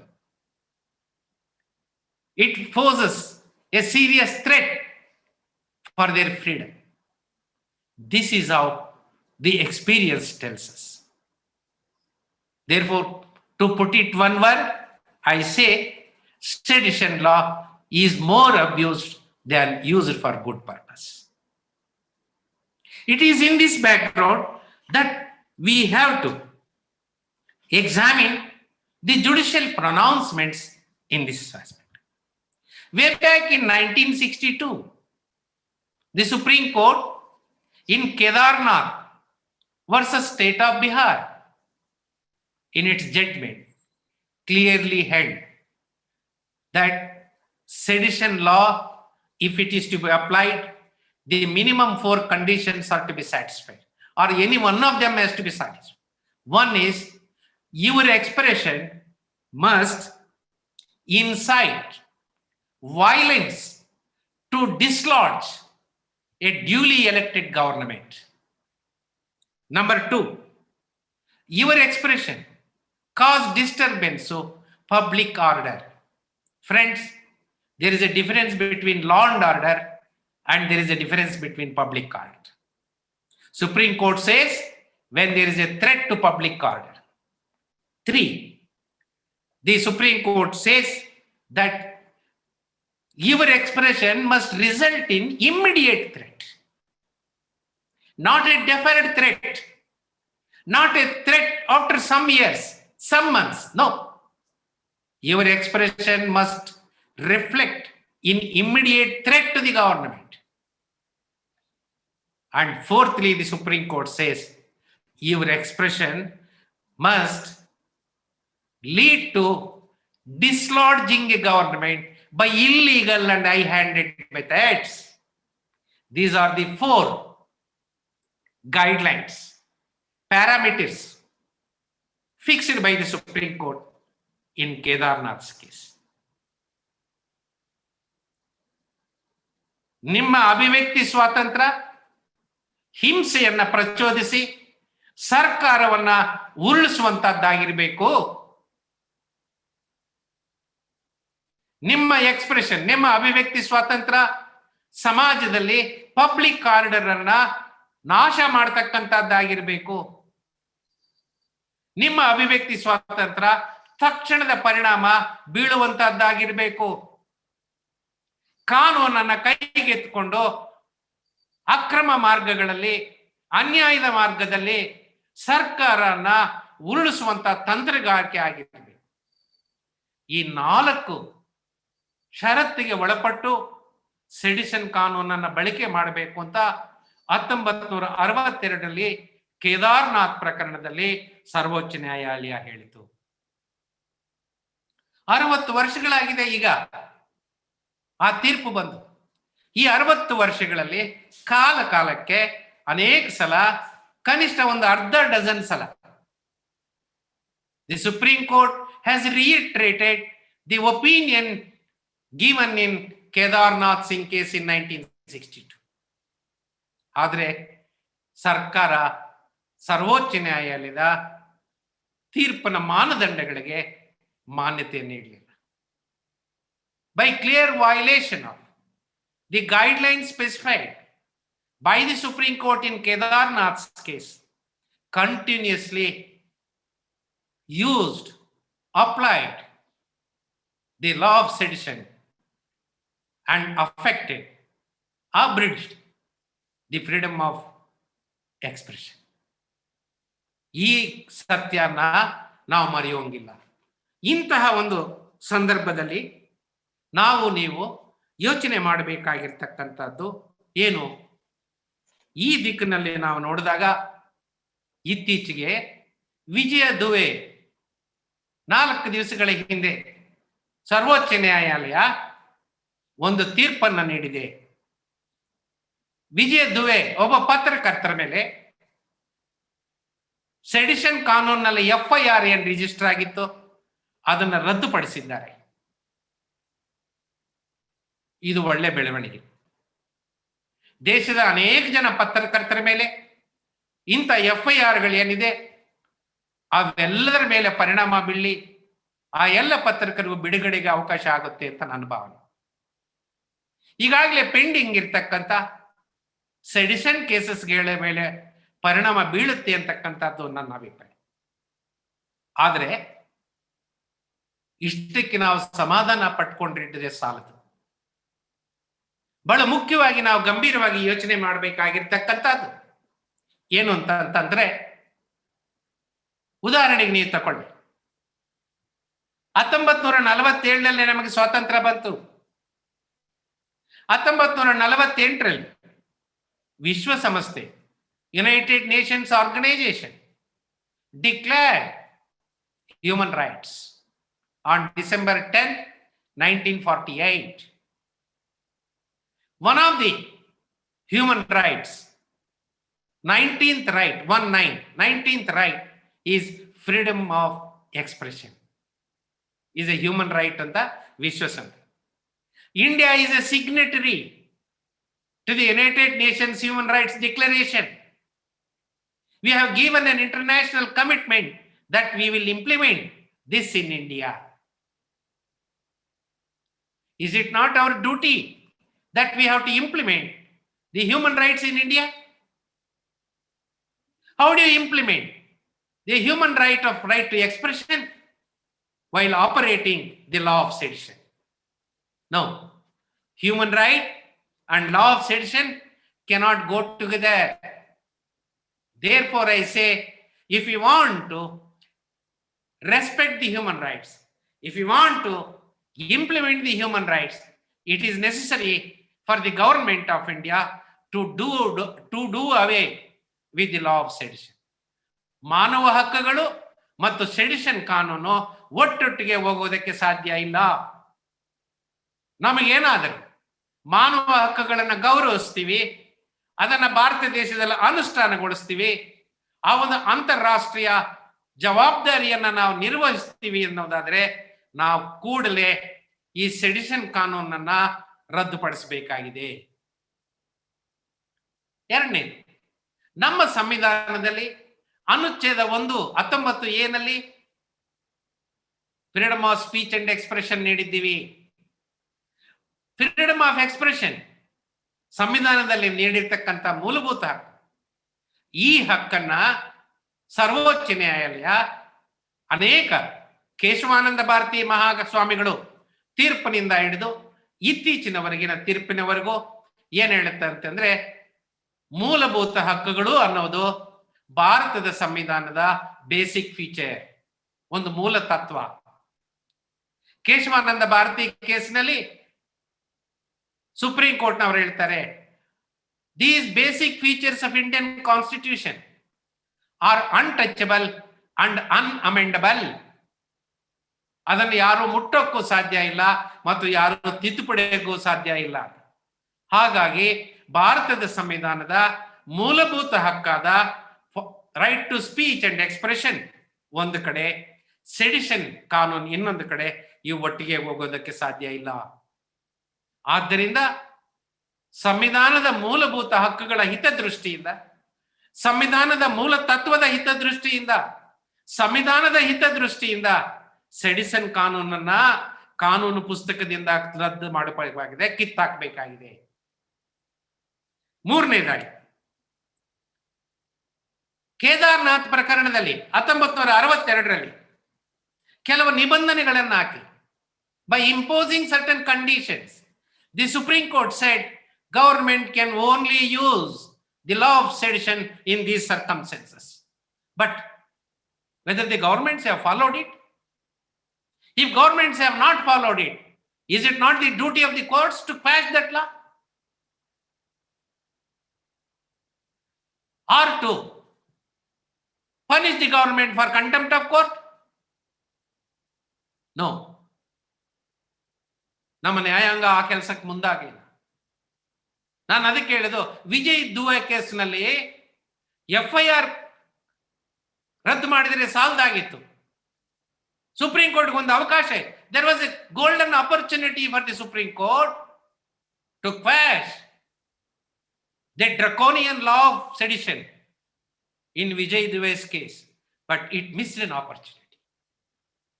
60 ವರ್ಷಗಳ ಕಾಲ ನೀವು ಹೇಳಿದ್ದನ್ನ ಪರಿಪಾಲನೆ ಮಾಡದೆ ಅದರ ದುರುಪಯೋಗ ಮಾಡಿದ್ದ ಅಂತಂದ್ರೆ ಸರ್ಕಾರದ ಮೇಲೆ ಯಾವ ನಂಬಿಕೆಯನ್ನಿಟ್ಟು ನೀವು ಮತ್ತೆ ಅದನ್ನು ಪುನರಾವರ್ತಿಸ್ತೀರಾ? What is the meaning of reiterating what is stated in Kedarnath's case again in Vijay Duve's case? What is the guarantee that the government will not abuse this law and punish and prevent the people from exercising the law of freedom of expression? ಹಾಗಾಗಿ Vijay ದಿವೆ case ಸದ್ಯಕ್ಕೆ ನಮಗೆ ಪರಿಹಾರ ಕೊಟ್ಟಿದೆ, ಅದು ಒಳ್ಳೆ ತೀರ್ಪು ಅಂತ ನಾನು ಭಾವಿಸ್ತಾನೆ. ಸರ್ವೋಚ್ಚ ನ್ಯಾಯಾಲಯ ಒಂದು ಸುವರ್ಣ ಅವಕಾಶನ ಕಳ್ಕೊಳ್ತು. ಈ ಸಂದರ್ಭದಲ್ಲಿ ಆ ಕಾನೂನನ್ನು ರದ್ದುಪಡಿಸಬೇಕಾಗಿತ್ತು. ಅದು ಮಾನವ ಹಕ್ಕುಗಳಿಗೆ ವಿರೋಧ ಅಂತ ರದ್ದುಪಡಿಸಬೇಕಾಗಿತ್ತು, ಸಂವಿಧಾನಕ್ಕೆ ವಿರೋಧ ಅಂತ ರದ್ದುಪಡಿಸಬೇಕಾಗಿತ್ತು, ಮೂಲಭೂತ ಹಕ್ಕುಗಳಿಗೆ ವಿರೋಧ ಅಂತ ರದ್ದುಪಡಿಸಬೇಕಾಗಿತ್ತು, ಪ್ರಜಾಪ್ರಭುತ್ವಕ್ಕೆ ವಿರೋಧ ಅಂತ ರದ್ದುಪಡಿಸಬಹುದಾಗಿತ್ತು. ಕೇದಾರ್ನಾಥ್ ಪ್ರಕರಣ 60 ವರ್ಷಗಳೇ ನಾವು ಈ ಮಾನದಂಡಗಳು ಹಾಕಿದ್ವಿ, ಇಲ್ಲಿವರೆಗೂ ನೀವು ಪಾಲಿಸಲಿಲ್ಲ ಅಂತೇಳಿ ಅದನ್ನು ರದ್ದುಪಡಿಸಬೇಕಾಗಿತ್ತು. Therefore, I say the Supreme Court of India lost a golden opportunity in quashing the law of sedition. ಅಷ್ಟು ಮಾತ್ರ ಅಲ್ಲ, ಇವತ್ತು ಈ ಕಾನೂನು ನಮ್ಮ ದೇಶದಲ್ಲಿ ಬಂದಿದ್ದು ಬ್ರಿಟಿಷರಿಂದ. ಆದ್ರೆ ಇಂಗ್ಲೆಂಡ್ನಲ್ಲಿ ಇವತ್ತು ಆ ಕಾನೂನಿಲ್ಲ, ಅವ್ರು ಕಿತ್ತಾಕಿದ್ದಾರೆ. ಅಮೆರಿಕ ಸುಪ್ರೀಂ ಕೋರ್ಟ್ನವರು they water down the law of sedition.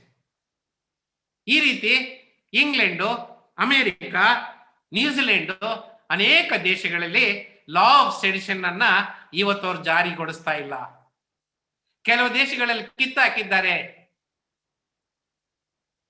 Is it not the time for India to protect the freedom of expression and to done away with the law of sedition?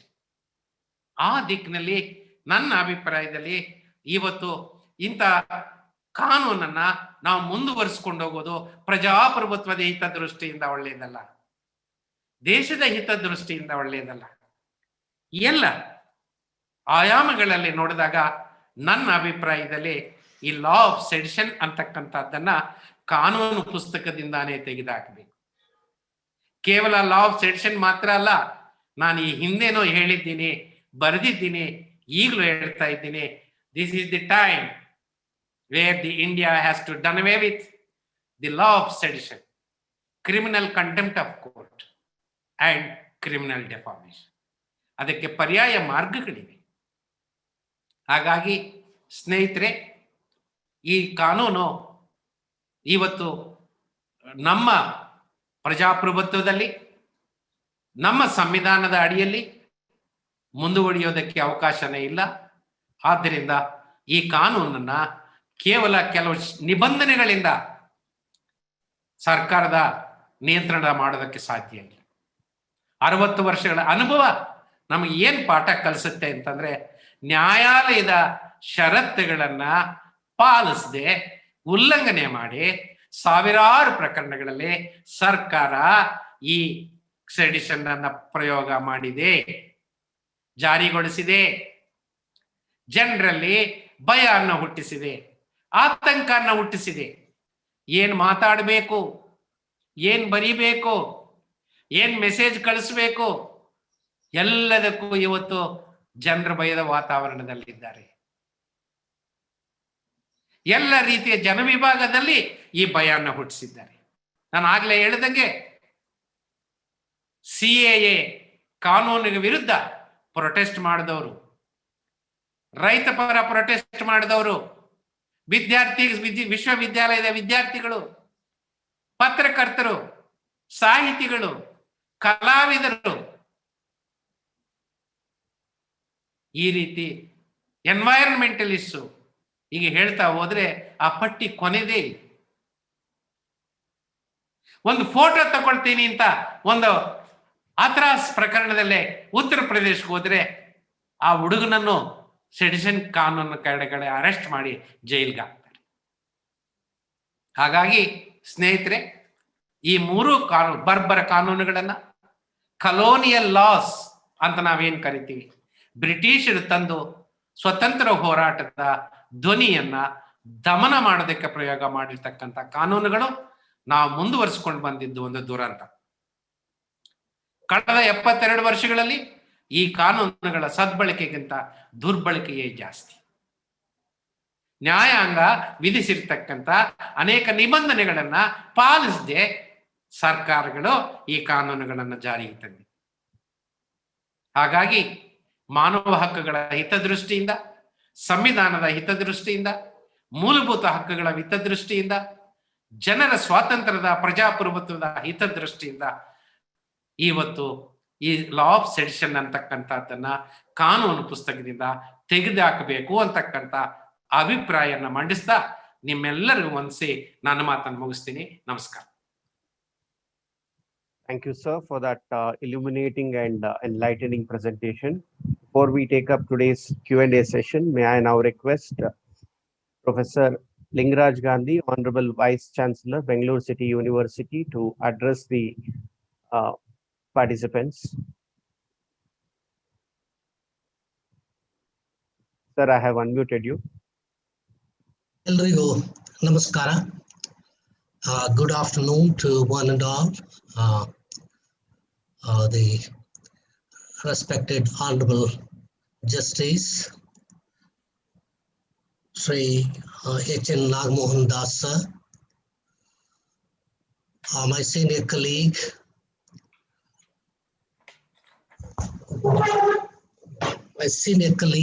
and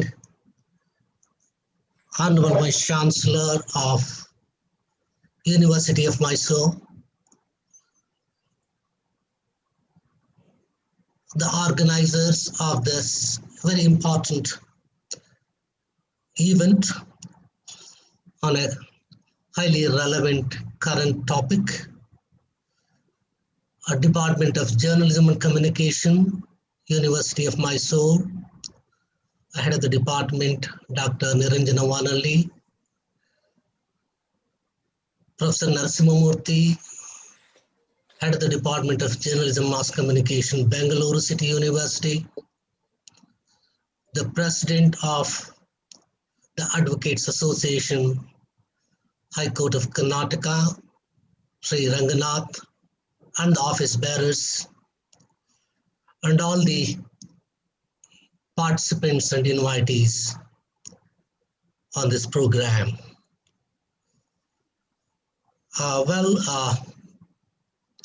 We all listened to Justice Das. We've all listened with rapt attention.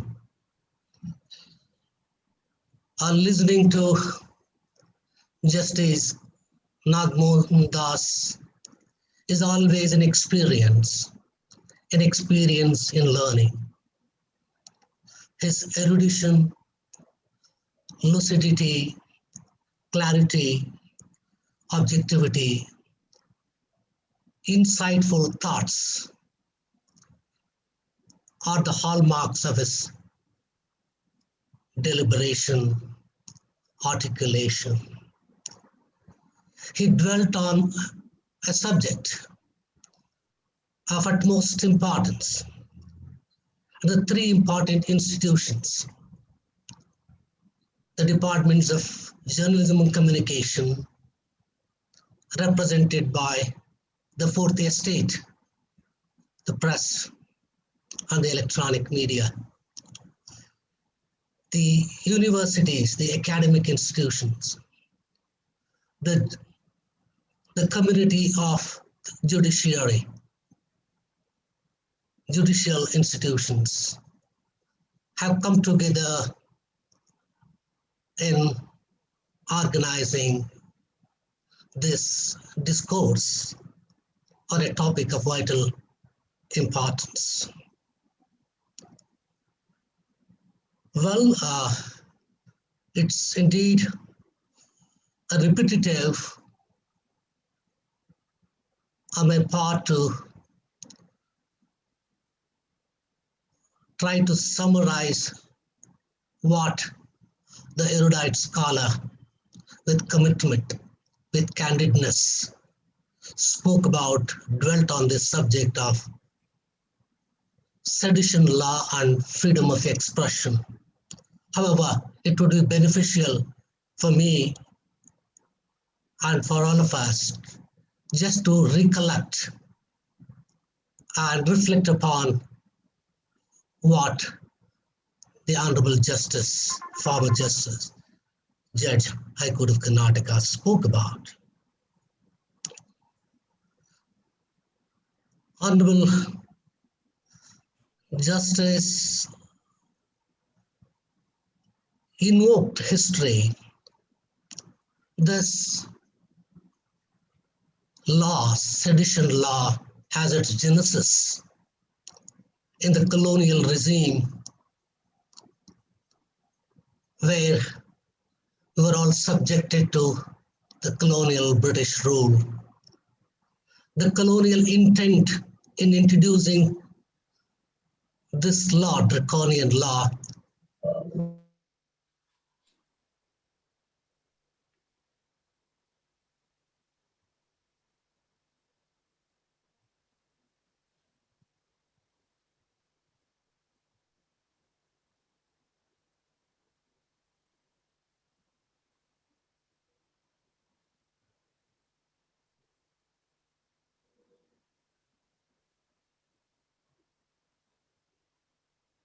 I think again we have a technical glitch and we have lost the network of the Honorable Vice Chancellor. With the kind permission of today's Honorable Speaker, now can we take up the Q&A session, sir? Yes, yes. Can we have the first question, please? I would request you to raise your hand so I'll be able to unmute you, and because of the paucity of time, we'll be taking up very few questions. All right, I see Ms. Sureka raising her hand, so I have unmuted you. Yes, madam, you may pose your question. Hello Yes, madam, you're audible. ನಮಸ್ತೆ sir, ಕೇಳಿಸ್ತಾ ಇದೆಯಾ? ಕೇಳಿಸ್ತಾ ಇದೆ. Sir, ಅದೇ ನೀವು ತುಂಬಾ ಚೆನ್ನಾಗಿ ಮಾತನಾಡಿದ್ರಿ, ನಂಗೆ ತುಂಬಾ ಇಷ್ಟ ಆಯ್ತು. ಅದೇ ಒಂದ್ ಪ್ರಶ್ನೆ ಕೇಳ್ಬೇಕಾಗಿತ್ತು. Please. ಸರ್ ಅದೇ ಇವಾಗ ನಾವೇನಾದ್ರೂ ಈಗ ಹೇಳಿದ್ರಿ ಒಂದು ರೇಪ್ ಕೇಸ್ ಆಗಿರ್ಬೋದು, ಒಂದು ಅತ್ಯಾಚಾರ ಆಗಿರ್ಬೋದು, ಅದನ್ನ ನಾವೇನಾದ್ರೂ ಬರಿಬೇಕು ಅಥವಾ ಪತ್ರಿಕೆಗೆ ಹಾಕ್ಬೇಕು ಅಥವಾ ನಾವೇನೋ ಅದ್ರ ಬಗ್ಗೆ ಸಂಶೋಧನೆ ಮಾಡ್ಬೇಕು, ಏನೋ ರಿಸರ್ಚ್ ಮಾಡ್ಬೇಕು ಅಂತ ಅನ್ಕೊಂಡಾಗ ನಮ್ಗೆ ಹೆದರಿಕೆ ಬೆದರಿಕೆಗಳು ಜಾಸ್ತಿ ಬರತ್ತೆ. ಸೊ ಏನ್ ಮಾಡ್ಬೇಕು ಅವಾಗ ಅಂತ ಗೊತ್ತಿಲ್ಲ. ಸುಮಾರು ವೆಬಿನಾರ್ ಅಟೆಂಡ್ ಆಗಿದ್ದೀನಿ, ಬಟ್ ಈ ಪ್ರಶ್ನೆಗೆ ನನಗೆಲ್ಲೂ ಉತ್ತರ ಸಿಕ್ಕಿಲ್ಲ. ಅದಕ್ಕೆ ಯಾವ ರೀತಿ ಹ್ಯಾಂಡಲ್ ಮಾಡ್ಬೇಕು ಇದನ್ನ ಅಂತ. ಅಲ್ಲ, ಮೊದಲನೇದಾಗಿ ಹ್ಮ್. ನೀವು ಯಾವುದೇ ವಿಚಾರವಾಗಿ ಬರೆಯುವಂತ ಸ್ವಾತಂತ್ರ್ಯ ನಿಮ್ಗಿದೆ. ಹ್ಮ್. ಎರಡನೇದು, ನೀವು ಆ ರೀತಿ ಬರೀಬೇಕಾದ್ರೆ ಹ್ಮ್. ಅನುಚ್ಛೇದ 19A ನಲ್ಲಿ ಹ್ಮ್. ಕೆಲವು ನಿಬಂಧನೆಗಳನ್ನ ಹಾಕಿದ್ದಾರೆ. ಹ್ಮ್. ಆ ನಿಬಂಧನೆಗಳಿಗೆ ಒಳಪಟ್ಟು ನಿಮ್ ಬರವಣಿಗೆ ಇರಬೇಕು. ಹ್ಮ್. ಎರಡನೇದು, ನ್ಯಾಯಾಂಗವನ್ನು ವಿಮರ್ಶೆಗೆ ಒಳಪಡಿಸ್ತಕ್ಕಂತ ಅಧಿಕಾರ ಹಕ್ಕು ನಿಮಗಿದೆ. ಹ್ಮ್. ಆದ್ರೆ ನಾನು ಆಗ್ಲೇ ಹೇಳ್ದಂಗೆ ಆ ರೀತಿ ನ್ಯಾಯಾಂಗವನ್ನು ವಿಮರ್ಶೆ ಮಾಡಬೇಕಾದ್ರೆ ಜಸ್ಟಿಸ್ ನಾಗಮೋಹನ್ ದಾಸ್ ಅಂತ ವಿಮರ್ಶೆ ಮಾಡಬೇಡಿ, ಹ್ಮ್. ಕರ್ನಾಟಕ ಹೈಕೋರ್ಟ್ ಅಂತ ಮಾಡಿ. ಹ್ಮ್.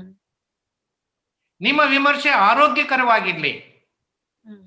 ರಚನಾತ್ಮಕವಾಗಿರ್ಲಿ, ತಪ್ಪುಗಳನ್ನು ಸರಿತಿದ್ದುವಂತದ್ದಿರ್ಲಿ.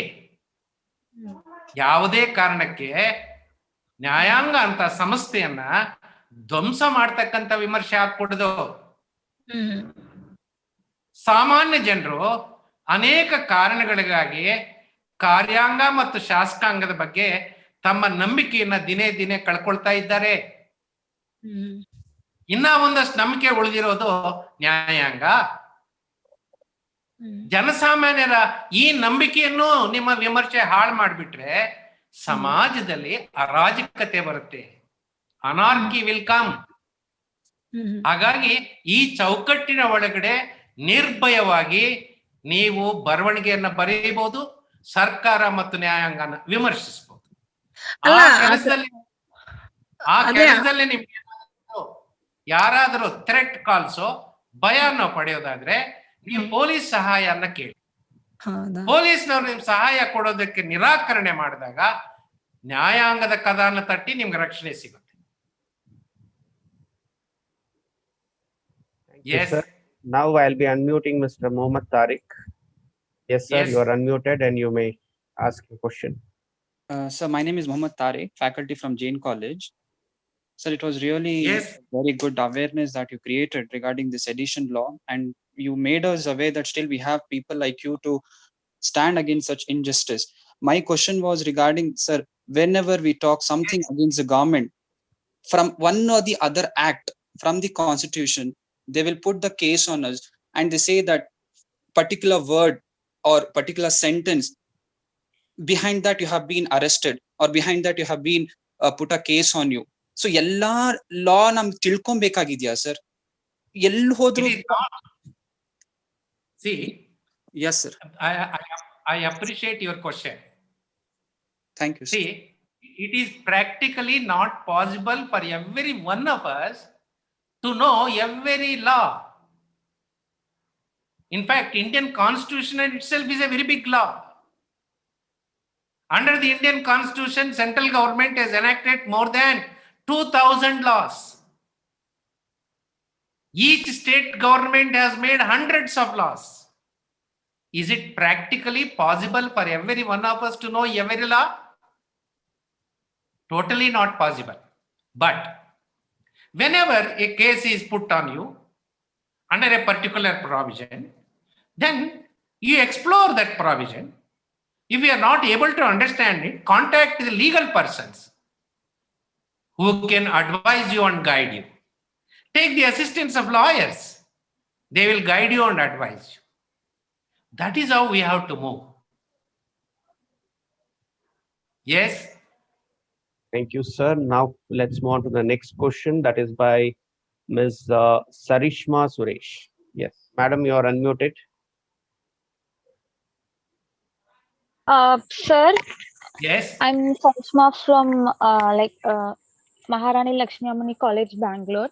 Yes. So my question is, why does it is meant to be like when we say something which is criticizing the government's actions, why do they charge sedition on us? Because in the sedition law, it is mentioned that something which, like as you said, something which invokes terror within the people or instigate them for a riot or something. But when we criticize some actions of the government, they directly charge sedition on us. So, like, what is your take on that? Why does that happen? It happens because the people who are in power are intolerant. They are undemocratic. They are not following the constitutional philosophy. They are not respecting the dictum of the courts.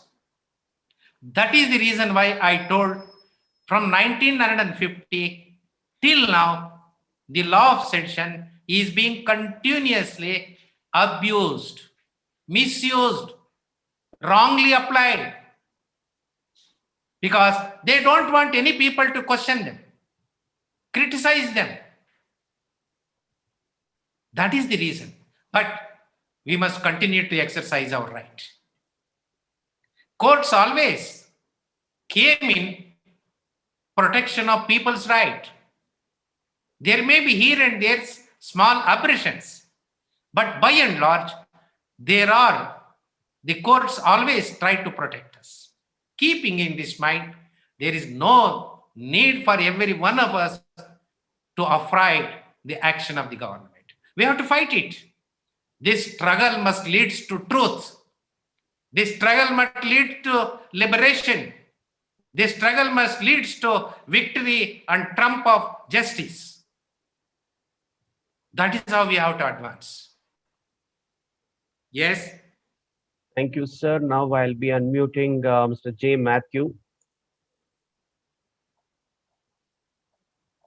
Mr. J. Matthew, you have been unmuted. Hello, am I audible? Yes, please. Thank you, sir. I highly appreciate your words of wisdom, and it is very apt time that you have spoken this.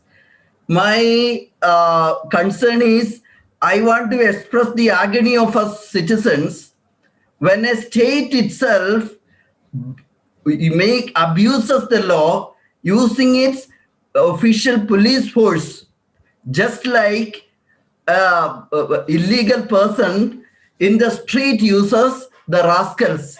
And what do we do as citizens, sir?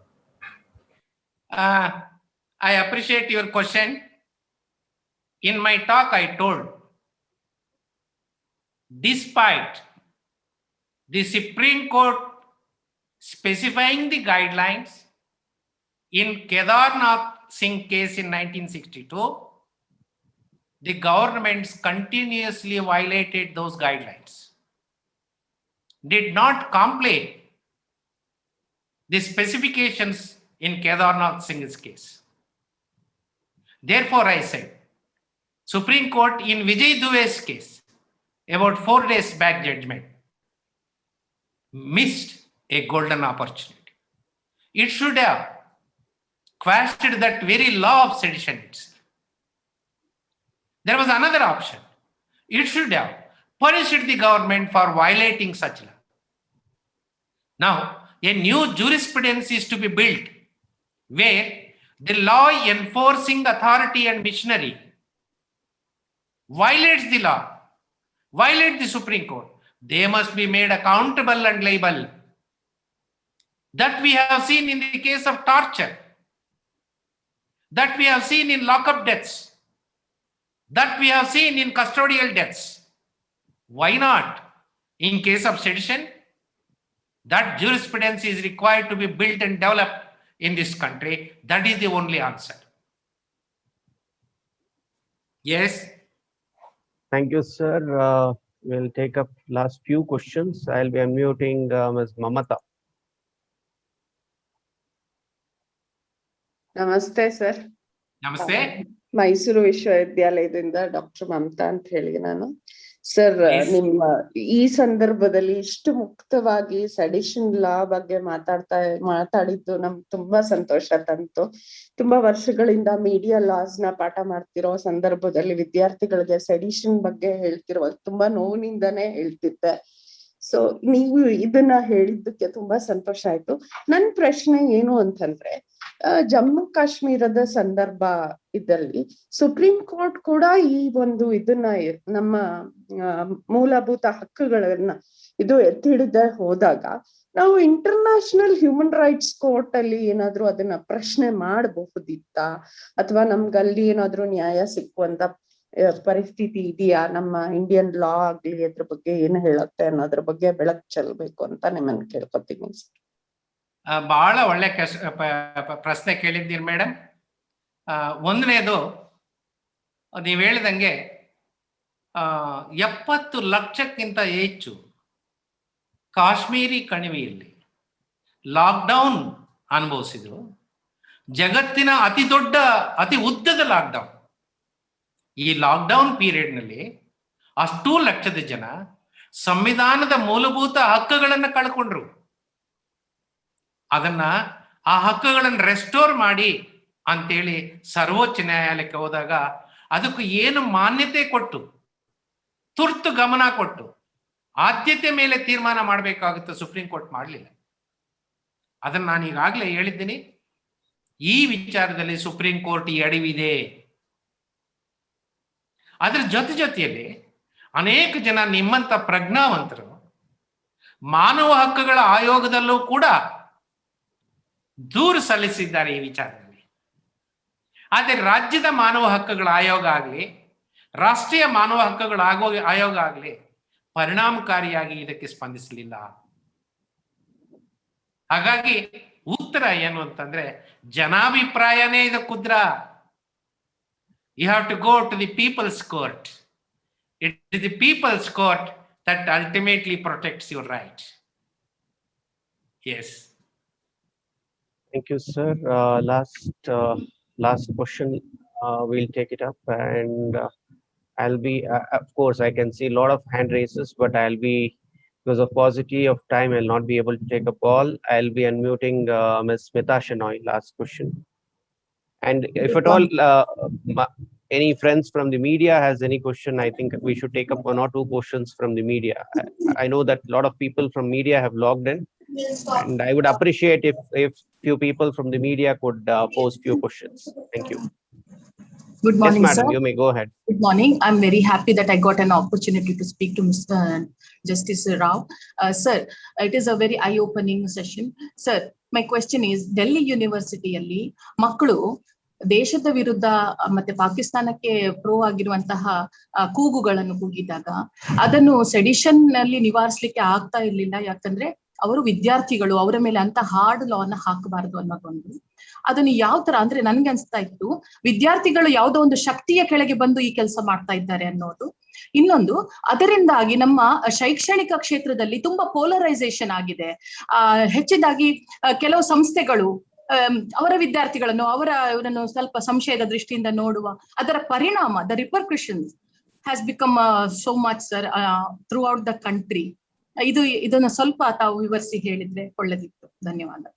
ನಾನು ಪ್ರಾರಂಭದಲ್ಲಿ, in the beginning of my talk, I told article 19(1)(a specifies the fundamental rights. One of the fundamental rights is freedom of expression.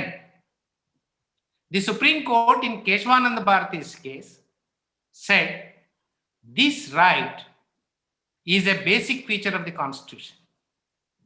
It further said this basic feature of the Constitution is untouchable and unamendable. To such an extent, the courts have protected the fundamental rights. 1. Constitutional itself specifies this right to freedom of expression is not absolute right. It is subject to reasonable restrictions. Those restrictions are specified in the Constitution. If your expression comes under any one or more of the categories specified in the Constitution, then it can be prevented. 1. Insofar as law of sedition is concerned, way back in 1962, The Supreme Court in Kedarnath's case laid down under what circumstances the law of sedition can be applied. The four important conditions that are specified by the Supreme Court in Kedarnath Singh case are: it shall initiate violence through which a elected government can be dislodged. Your expression leads to public disorder. Your expression must yield immediate effect on dislodging the government. Your expression leads to taking law into your own hand and dislodging an elected government by illegal and unlawful methods. These are the guidelines specified.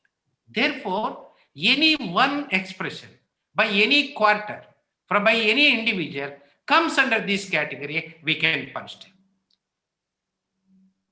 Nation is first, then we are all. To such an extent, the national unity, integrity, sovereignty, public peace, public order are all protected. Therefore, governments have to make out a case under any one of these conditions, but not using this law as a tool to suppress the voice of dissent, the voice of protest, the voice of criticism. No, there is no place for it under our constitution. Yes. Thank you, sir. I'm now unmuting Mr. Vamsi Mohan. Yes. Sir, good morning to you. I am Lieutenant Colonel Vamsi Mohan on a sabbatical, and I am pursuing my master's degree in journalism and communication from BCU. Yes. It's been a very insightful, interactive session with you so far, sir. But it is very disheartening to understand that even the Supreme Court, after having specified very clear guidelines as to when a sedition law can be invoked, governments, if they're not following it, is it not an act of omission by the Supreme Court by not taking them to task? We have seen biases. We have seen biases, in terms of all the four estates. The journalists are biased. The media houses are biased. They take turns. They take sides. The judiciary also, do you think is, getting into that sort of a biases and playing the part of the government by not pulling them to task? I don't say it is bias. I say that the Supreme Court in Vijay Duve's case lost a golden opportunity to punish the government, which blatantly violated the conditions specified by the very same Supreme Court in Kedarnath Singh's case. Number two, in these 60 years, every government has violated the guidelines of Kedarnath Singh's case, but no punishment is given to them. Therefore, I said in my talk, Supreme Court lost a golden opportunity. Supreme Court failed to take into consideration the human rights obligation of India, the constitutional rights. Supreme Court is the guardian and protector of the human rights and constitutional rights. Therefore, I say Supreme Court also lost an opportunity in scrapping this law in the interest of democracy, constitution, and people of this country. Yes. Thank you, sir. One last question for the day by Shrungar Harnalli. Yes, Mr. Shrungar, you are unmuted. Sir ನಮಸ್ತೆ sir. ನನ್ನ ಹೆಸರು ಶೃಂಗಾರ್ ಹರಳಳ್ಳಿ ಅಂತ, ಗೋಪಾಲ್ ಕೃಷ್ಣ ಹರಳಳ್ಳಿ ಅವರ ಮಗ. Okay sir, ನನ್ನ ಪ್ರಶ್ನೆ ಅಂದ್ರೆ, ಮೂಲಭೂತವಾಗಿ ನೀವು ಸಂವಿಧಾನ ಓದೋ ಪುಸ್ತಕದಲ್ಲಿ ಹೇಳಿದೀರಾ, ನಮ್ಮ ಸಂವಿಧಾನ ಅರ್ಥ ಆಗ್ಬೇಕು ಅಂದ್ರೆ ನಾವು ಮುಖ್ಯವಾಗಿ ನಮ್ಮ ಹಿಸ್ಟ್ರಿ ಓದ್ಲೇಬೇಕು ಅಂತ.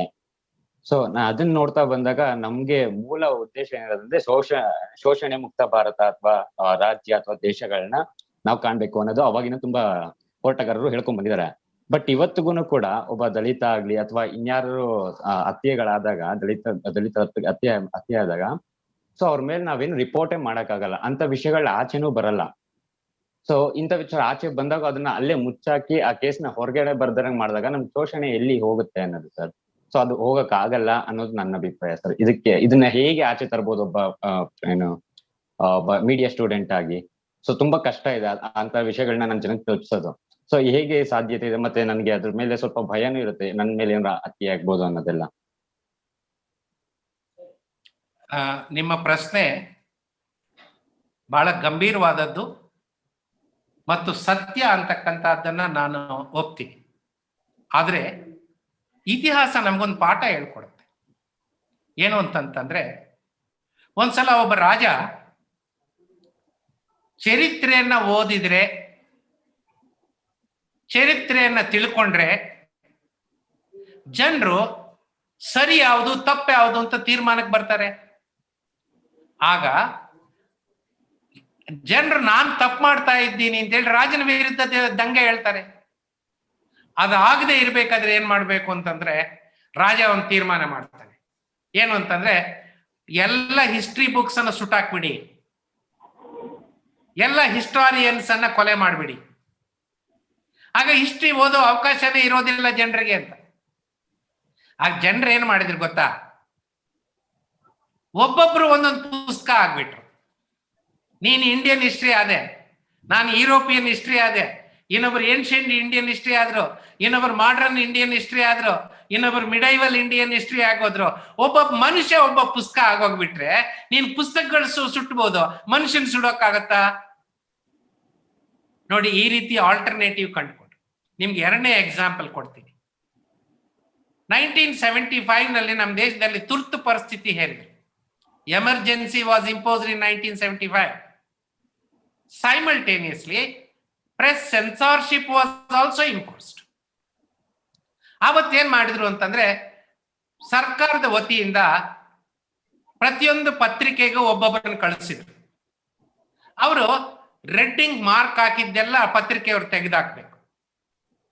ನನಗೆ ಇನ್ನೂ ಜ್ಞಾಪಕ ಇದೆ, ನಾನು ಸೆಕೆಂಡ್ ಇಯರ್ ಲಾ ಓದ್ತಾ ಇದ್ದೆ. ಆಗ ಬೆಂಗಳೂರಿನ ಒಂದು ಪತ್ರಿಕೆಯವರು ಎಡಿಟೋರಿಯಲ್ ಕಾಲಮ್ ಬ್ಲಾಂಕ್ ಬಿಟ್ಬಿಟ್ಟಿದ್ರು. ಯಾಕೆಂದ್ರೆ ಆ ಸೆನ್ಸಾರ್ಶಿಪ್ ಏರುವಂತ ಸರ್ಕಾರಿ ಅಧಿಕಾರಿ ರೆಡ್ಡಿಂಗ್ ಮಾರ್ಕ್ ಆಗಿದೆ, ತೆಗಿರಿ ಇದು ಅಂತ ಅವ್ರು ತೆಗೆದಾಕಿದ್ರು. ಪೇಪರ್ ನಮ್ ಕೈಗೆ ಬಂದಿದ್ದೇನು ಅಂತಂದ್ರೆ blank editorial column newspaper. ಆಗ ನಮ್ಗೆ ಗೊತ್ತಾಯ್ತು ಇಡೀ ದೇಶದಲ್ಲಿ ಪ್ರೆಸ್ ಸೆನ್ಸಾರ್ಶಿಪ್ ಹೇರಿದ್ದಾರೆ. ಸರ್ಕಾರ ಒಂದು ಕ್ರಮನ ಕೈಗೊಂಡ್ರೆ ಜನರು ಇನ್ನೊಂದು ದಾರಿ ಹುಡ್ಕೊಳ್ತಾರೆ. ಇಂಥ ಕಷ್ಟ ಕಾಲದಲ್ಲೂ ಕೂಡ ನಿನ್ನಂತ ಯುವಕರು ಒಂದು ಆಲ್ಟರ್ನೇಟಿವ್ ಮೆಥಡ್ ಅನ್ನು ಹುಡುಕಿ ಜನರಿಗೆ ಸತ್ಯನ ತಿಳಿಸ್ತಕ್ಕಂತ ಕೆಲಸ ಮಾಡಬೇಕು. ಒಂದಷ್ಟು ಮಟ್ಟಿಗೆ ಇವತ್ತು ನಮ್ಮ ದೇಶದಲ್ಲಿ ಸೋಷಿಯಲ್ ಮೀಡಿಯಾದಲ್ಲಿ ಈ ರೀತಿ ಸತ್ಯಗಳು ಬರ್ತಾ ಇವೆ, ಕೆಲವು ಸುಳ್ಳುಗಳು ಬರ್ತಾ ಇವೆ. ಸತ್ಯಗಳು ಹೆಚ್ಚಾಗಿ ಜನರ ಅರಿವನ್ನು ಹೆಚ್ಚಾಗ್ತಕ್ಕಂಥ ಇದ್ದ ಕ್ರಮಗಳನ್ನ ನಾವು ಕೈಗೊಳ್ಬೇಕಾಗಿದೆ. ಯಾವುದೇ ಕಾರಣಕ್ಕೆ ಭಯ ಪಟ್ಟು ಹಿಂಜರಿಯುವಂತದ್ದಲ್ಲ. Yes. Thank you, sir. Now we are done with the questions Q&A session. Now, before we move on to the vote of thanks, now I would request Professor Niranjan Vanalli, Chairman, Department of Journalism, to say a few words.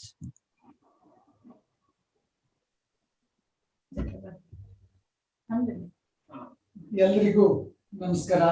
ಮುಖ್ಯವಾಗಿ ನ್ಯಾಯಮೂರ್ತಿ ನಾಗಮೋಹನ್ ದಾಸ್ ಅವರಿಗೆ ಈ ಸಂದರ್ಭದಲ್ಲಿ ಅಭಿನಂದನೆಗಳನ್ನ ಹೇಳಲಿಕ್ಕೆ ಬಯಸ್ತೀನಿ. ಮೈಸೂರು ವಿಶ್ವವಿದ್ಯಾಲಯದ ಪರವಾಗಿ ಹಾಗೂ ಬೆಂಗಳೂರು ವಿಶ್ವವಿದ್ಯಾಲಯದ ಬೆಂಗಳೂರು ನಗರ ವಿಶ್ವವಿದ್ಯಾಲಯದ ಸಂವಹನ ವಿಭಾಗ ನಾವಿಬ್ರು ಸೇರ್ಕೊಂಡು ಇಂಥ ಒಂದು ಕಾರ್ಯಕ್ರಮವನ್ನ, ಇವತ್ತಿನ ಸಮಕಾಲೀನ ವಿಚಾರದ ಬಗ್ಗೆ ನಾವು ಈ ಒಂದು ಚರ್ಚೆಯನ್ನ ಇಟ್ಕೊಂಡಿದ್ದು ಬಹಳ ಸಾರ್ಥಕ ಆಯ್ತು ಅಂತ ನನಗನ್ಸತ್ತೆ. ಯಾಕಂತಂದ್ರೆ ನ್ಯಾಯಮೂರ್ತಿ ನಾಗಮೋಹನ್ ದಾಸ್ ಅವರು ಬಹಳ ಸ್ಪಷ್ಟವಾಗಿ, ಯಾವುದೇ ಗೊಂದಲಕ್ಕೆ ಆಸ್ಪದ ಇಲ್ಲದೆ ಹೋದಾಗೆ ಈ ದೇಶದ್ರೋಹದ ಕಾನೂನಿನ ಪುಸ್ತಕದಿಂದ ತೆಗೆದು ಹಾಕಬೇಕು ಅನ್ನುವಂತ ಸ್ಪಷ್ಟ ನಿಲುವನ್ನ ವ್ಯಕ್ತಪಡಿಸಿದ್ರು. ಅದು ಬಹಳ ಸಂತೋಷದಾಯಕವಾದ ಮತ್ತು ಇವತ್ತಿನ ಪರಿಸ್ಥಿತಿಯಲ್ಲಿ ಇಡೀ ದೇಶದಲ್ಲಿ ಅದು ಚರ್ಚೆ ಆಗ್ಬೇಕಾಗಿರೋದು ಕೂಡ. 500ಕ್ಕೂ ಹೆಚ್ಚು ಜನ ಇವತ್ತು ನಮ್ಮ ಈ ಒಂದು ಚರ್ಚಾಕೂಟದಲ್ಲಿ, ಈ ಒಂದು ಕಾರ್ಯಕ್ರಮದಲ್ಲಿ ಭಾಗವಹಿಸಿರೋದು ಬಹಳ ಸಂತೋಷವನ್ನ ಕೊಡುತ್ತೆ. ಅದಕ್ಕಾಗಿಯೂ ಇವತ್ತು ಭಾಗವಹಿಸಿದಂತಹ ಎಲ್ಲರಿಗೂ, ಹಾಗೂ ಇದು ಇಲ್ಲೇ ಮುಗಿಬೇಕಾಗಿಲ್ಲ, ಇಡೀ ದೇಶದಲ್ಲಿ ಇದ್ರ ಬಗ್ಗೆ ಒಂದು ಅವೇರ್ನೆಸ್ ಕ್ರಿಯೇಟ್ ಆಗ್ಬೇಕಾಗಿದೆ. ಸರ್ಕಾರ ಬಯಸಿದ್ದು ಅಥವಾ ಇತ್ತೀಚೆಗೆ ಸರ್ವೋಚ್ಚ ನ್ಯಾಯಾಲಯ ಕೂಡ ಬಯಸಿದ್ದು ಇದನ್ನೇ. ಏನು ಅಂತಂದ್ರೆ ಹೊಸದಾಗಿ ನಾವು ಇದನ್ನ ವ್ಯಾಖ್ಯಾನಿಸಬೇಕಾದಂತ ಅಗತ್ಯ ಬಂದಿದೆ ಅಂತ. ನಾಗಮೋಹನ್ ದಾಸ್ ಹೇಳಿದ್ರು, ಇದನ್ನ ವ್ಯಾಖ್ಯಾನಿಸೋದು ಬೇಡ, ಇದು ಪುಸ್ತಕದಿಂದ, ಕಾನೂನು ಪುಸ್ತಕದಿಂದಾನೇ ಇದನ್ನ ತೆಗೆಯುವಂತ ಅಗತ್ಯ ಇದೆ ಅಂತ. ಇದು ಇಡೀ ದೇಶದಲ್ಲಿ ಎಲ್ಲರ ಮಧ್ಯೆ, ಯಾಕಂದ್ರೆ ಎಲ್ರಿಗೂ ಸಂಬಂಧಪಟ್ಟಂತ ಕಾನೂನು. ಯಾರು ಏನ್ ಬರೆದ್ರು ನಾಳೆ ದೇಶದ್ರೋಹಿ ಅಂತ ಹೇಳಿಸ್ಕೊಳ್ಳುವಂತ, ರಾಜದ್ರೋಹಿ ಅಂತ ಹೇಳಿಸ್ಕೊಳ್ಳುವಂತ ಭಯ ನಮ್ಮನ್ನು ಕಾಡ್ತದೆ. ನಾನೊಬ್ಬ ಬರಹಗಾರನಾಗಿ ಇದನ್ನ ನಾನು ಅನುಭವಿಸಿ 30 ವರ್ಷದ ಹಿಂದೆ ನಾನು ಏನ್ ಬರೀಲಿಕ್ಕೂ ಪಡ್ತಿರ್ಲಿಲ್ಲ, ಭಯ ಪಡ್ತಿರ್ಲಿಲ್ಲ. ಆದ್ರೆ ಇವತ್ತು ಏನ್ ಬರೆಯುವಾಗ್ಲೂ ಸರ್ಕಾರ ಏನ್ ಹೇಳುತ್ತೋ, ಜನ ಏನ್ ಹೇಳ್ತಾರೋ, ನಮ್ಗೆ ಹೊಡಿಲಿಕ್ಕೆ ಬರ್ತಾರೋ ಅನ್ನುವಂಥ ಭಯದಲ್ಲೇ ಬರಿಬೇಕಾದಂತ ಪರಿಸ್ಥಿತಿ ಇವತ್ತು ಬಂದಿದೆ.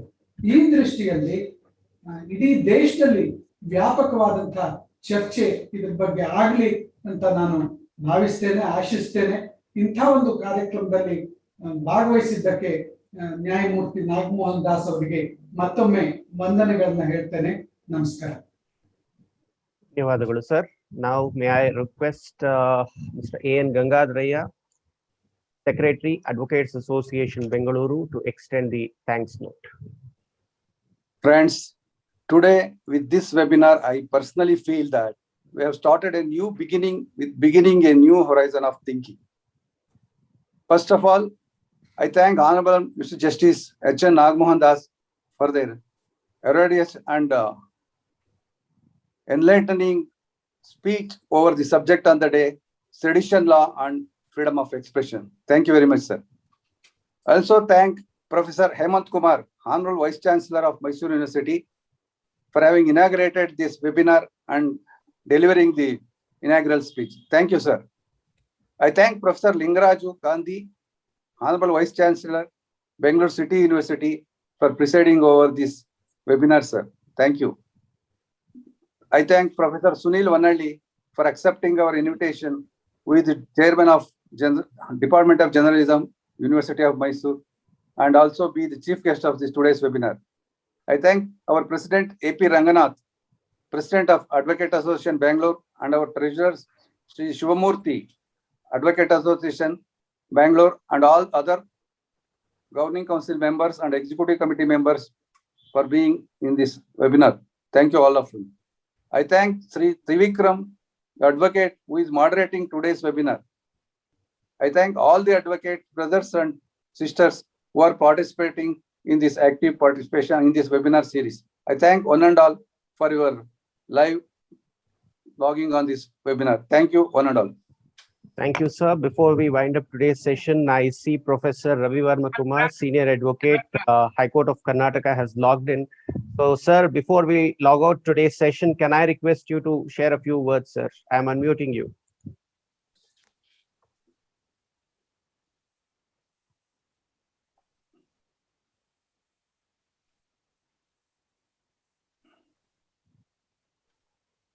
May I request Senior Advocate Professor Ravi Varma Kumar to say a few words? Sir, I have unmuted you. Trivikram? Yes, sir. Trivikram? Yes, my lord. Well done. All the best. Well done. All the best. Thank you, sir. Thank you, sir. We have Professor Ravi Varma Kumar, sir, who has logged in. I'm just requesting. Yes. Please, please.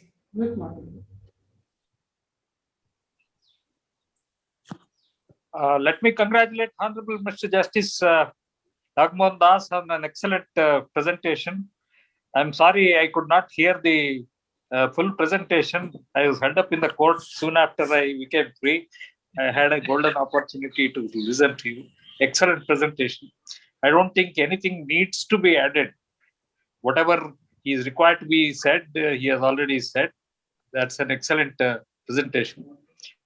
ನಮ್ಗೆ ಈಗ ಬಹಳ ಮುಖ್ಯವಾಗಿ ಗಮನಿಸಬೇಕಾದ ಅಂಶಗಳೇನು ಅಂತಂದ್ರೆ ಎಲ್ಲ ಸರ್ಕಾರಗಳು ಕೂಡ ನಿರಂತರವಾಗಿ ಈ ಕಾನೂನನ್ನ ದುರುಪಯೋಗಪಡಿಸ್ಕೊತಾರೆ.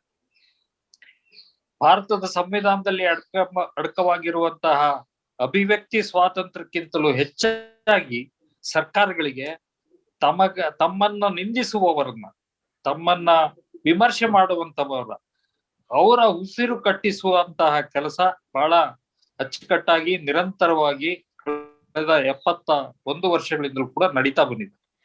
ಆದ್ರಿಂದ ನಾನು ತುಂಬು ಹೃದಯದಿಂದ ಅಭಿನಂದಿಸುತ್ತೇನೆ ಜಸ್ಟಿಸ್ ದಾಸ್ ಅವ್ರಿಗೆ. ಈ ಕಾನೂನನ್ನ ಅನೂರ್ಜಿತಗೊಳಿಸಬೇಕು, ಸಂವಿಧಾನ ಬಾಹಿರ ಅಂತ ಘೋಷಿಸಬೇಕು. ಸುಪ್ರೀಂ ಕೋರ್ಟ್ ಪದೇ ಪದೇ ಈ ಅವಕಾಶವನ್ನ ಕಳೆದುಕೊಳ್ತಾ ಇದೆ. ಮತ್ತೆ ಎಲ್ಲರಿಗೂ ಕೂಡ ಈ ದೇಶದ್ರೋಹ ಆಪಾದನೆ ಮೇಲೆ ಜೈಲಿಗೆ ಹಾಕಿದವರು ಎಲ್ಲರಿಗೂ ಕೂಡ ಸುಪ್ರೀಂ ಕೋರ್ಟ್ ವರೆಗೆ ತಲುಪಲಿಕ್ಕೆ ಸಾಧ್ಯ ಆಗುದಿಲ್ಲ. ಬಹಳಷ್ಟು ಜನ ಜೈಲಿನಲ್ಲಿ ಕೊಳತು ಇನ್ನಿಲ್ಲದ ಕಷ್ಟವನ್ನ ಅನುಭವಿಸಿ ಸ್ವಾತಂತ್ರ್ಯವನ್ನು ಕಳೆದುಕೊಂಡು ಅವರು ಹಿಂಸೆಗೆ ಗುರಿಯಾಗ್ತಾರೆ. ಹಾಗಾಗಿ ಆದಷ್ಟು ಬೇಗ ಇದನ್ನ ನಿಜವಾಗ್ಲೂ ನ್ಯಾಯಾಂಗ ಮಾನವ ಹಕ್ಕುಗಳನ್ನ ಎತ್ತಿ ಹಿಡಿಯುವಂತಹ ನ್ಯಾಯಾಂಗ ಆದ್ರೆ ಆದಷ್ಟು ಬೇಗ ಈ ಕಾನೂನನ್ನ ಸಂವಿಧಾನ ಬಾಹಿರ ಎಂದು ಘೋಷಿಸಿ ಅದರ ಚಾಲನೆಯನ್ನ ನಿಷೇಧಿಸಬೇಕು. ಆ ಕೆಲಸ ಈ ಕೂಡಲೇ ಆಗ್ಲಿ ಅಂತ ನಾನು ಹಾರೈಸಿ ಜಸ್ಟಿಸ್ ನಾಗಮೋಹನ್ ದಾಸ್ ರವರು ವ್ಯಕ್ತಪಡಿಸಿದ ಅಭಿಪ್ರಾಯಗಳಿಗೆ ಪೂರ್ತಿ ಸಹಮತಿಯನ್ನ ಸೂಚಿಸ್ತಾ ಮತ್ತೊಮ್ಮೆ ಈ ಎಲ್ಲ ಆರ್ಗನೈಸರ್ಸ್ಗೆ ನಾನು ತುಂಬು ಹೃದಯದಿಂದ ಅಭಿನಂದನೆಗಳನ್ನು ಸಲ್ಲಿಸ್ತೇನೆ. ಜಸ್ಟಿಸ್ ನಾಗಮೋಹನ್ ದಾಸ್ ಅವ್ರಿಗೆ ಒಳ್ಳೆ ಕೆಲಸ ಮಾಡ್ತಾ ಇದ್ದೀರಿ. Please continue to do this and carry forward the mission ಅಂತ ಅಂದ್ಬಿಟ್ಟು ಹೇಳ್ತೇನೆ. Thank you. Thank you, sir, for enlightening us and for those strong words.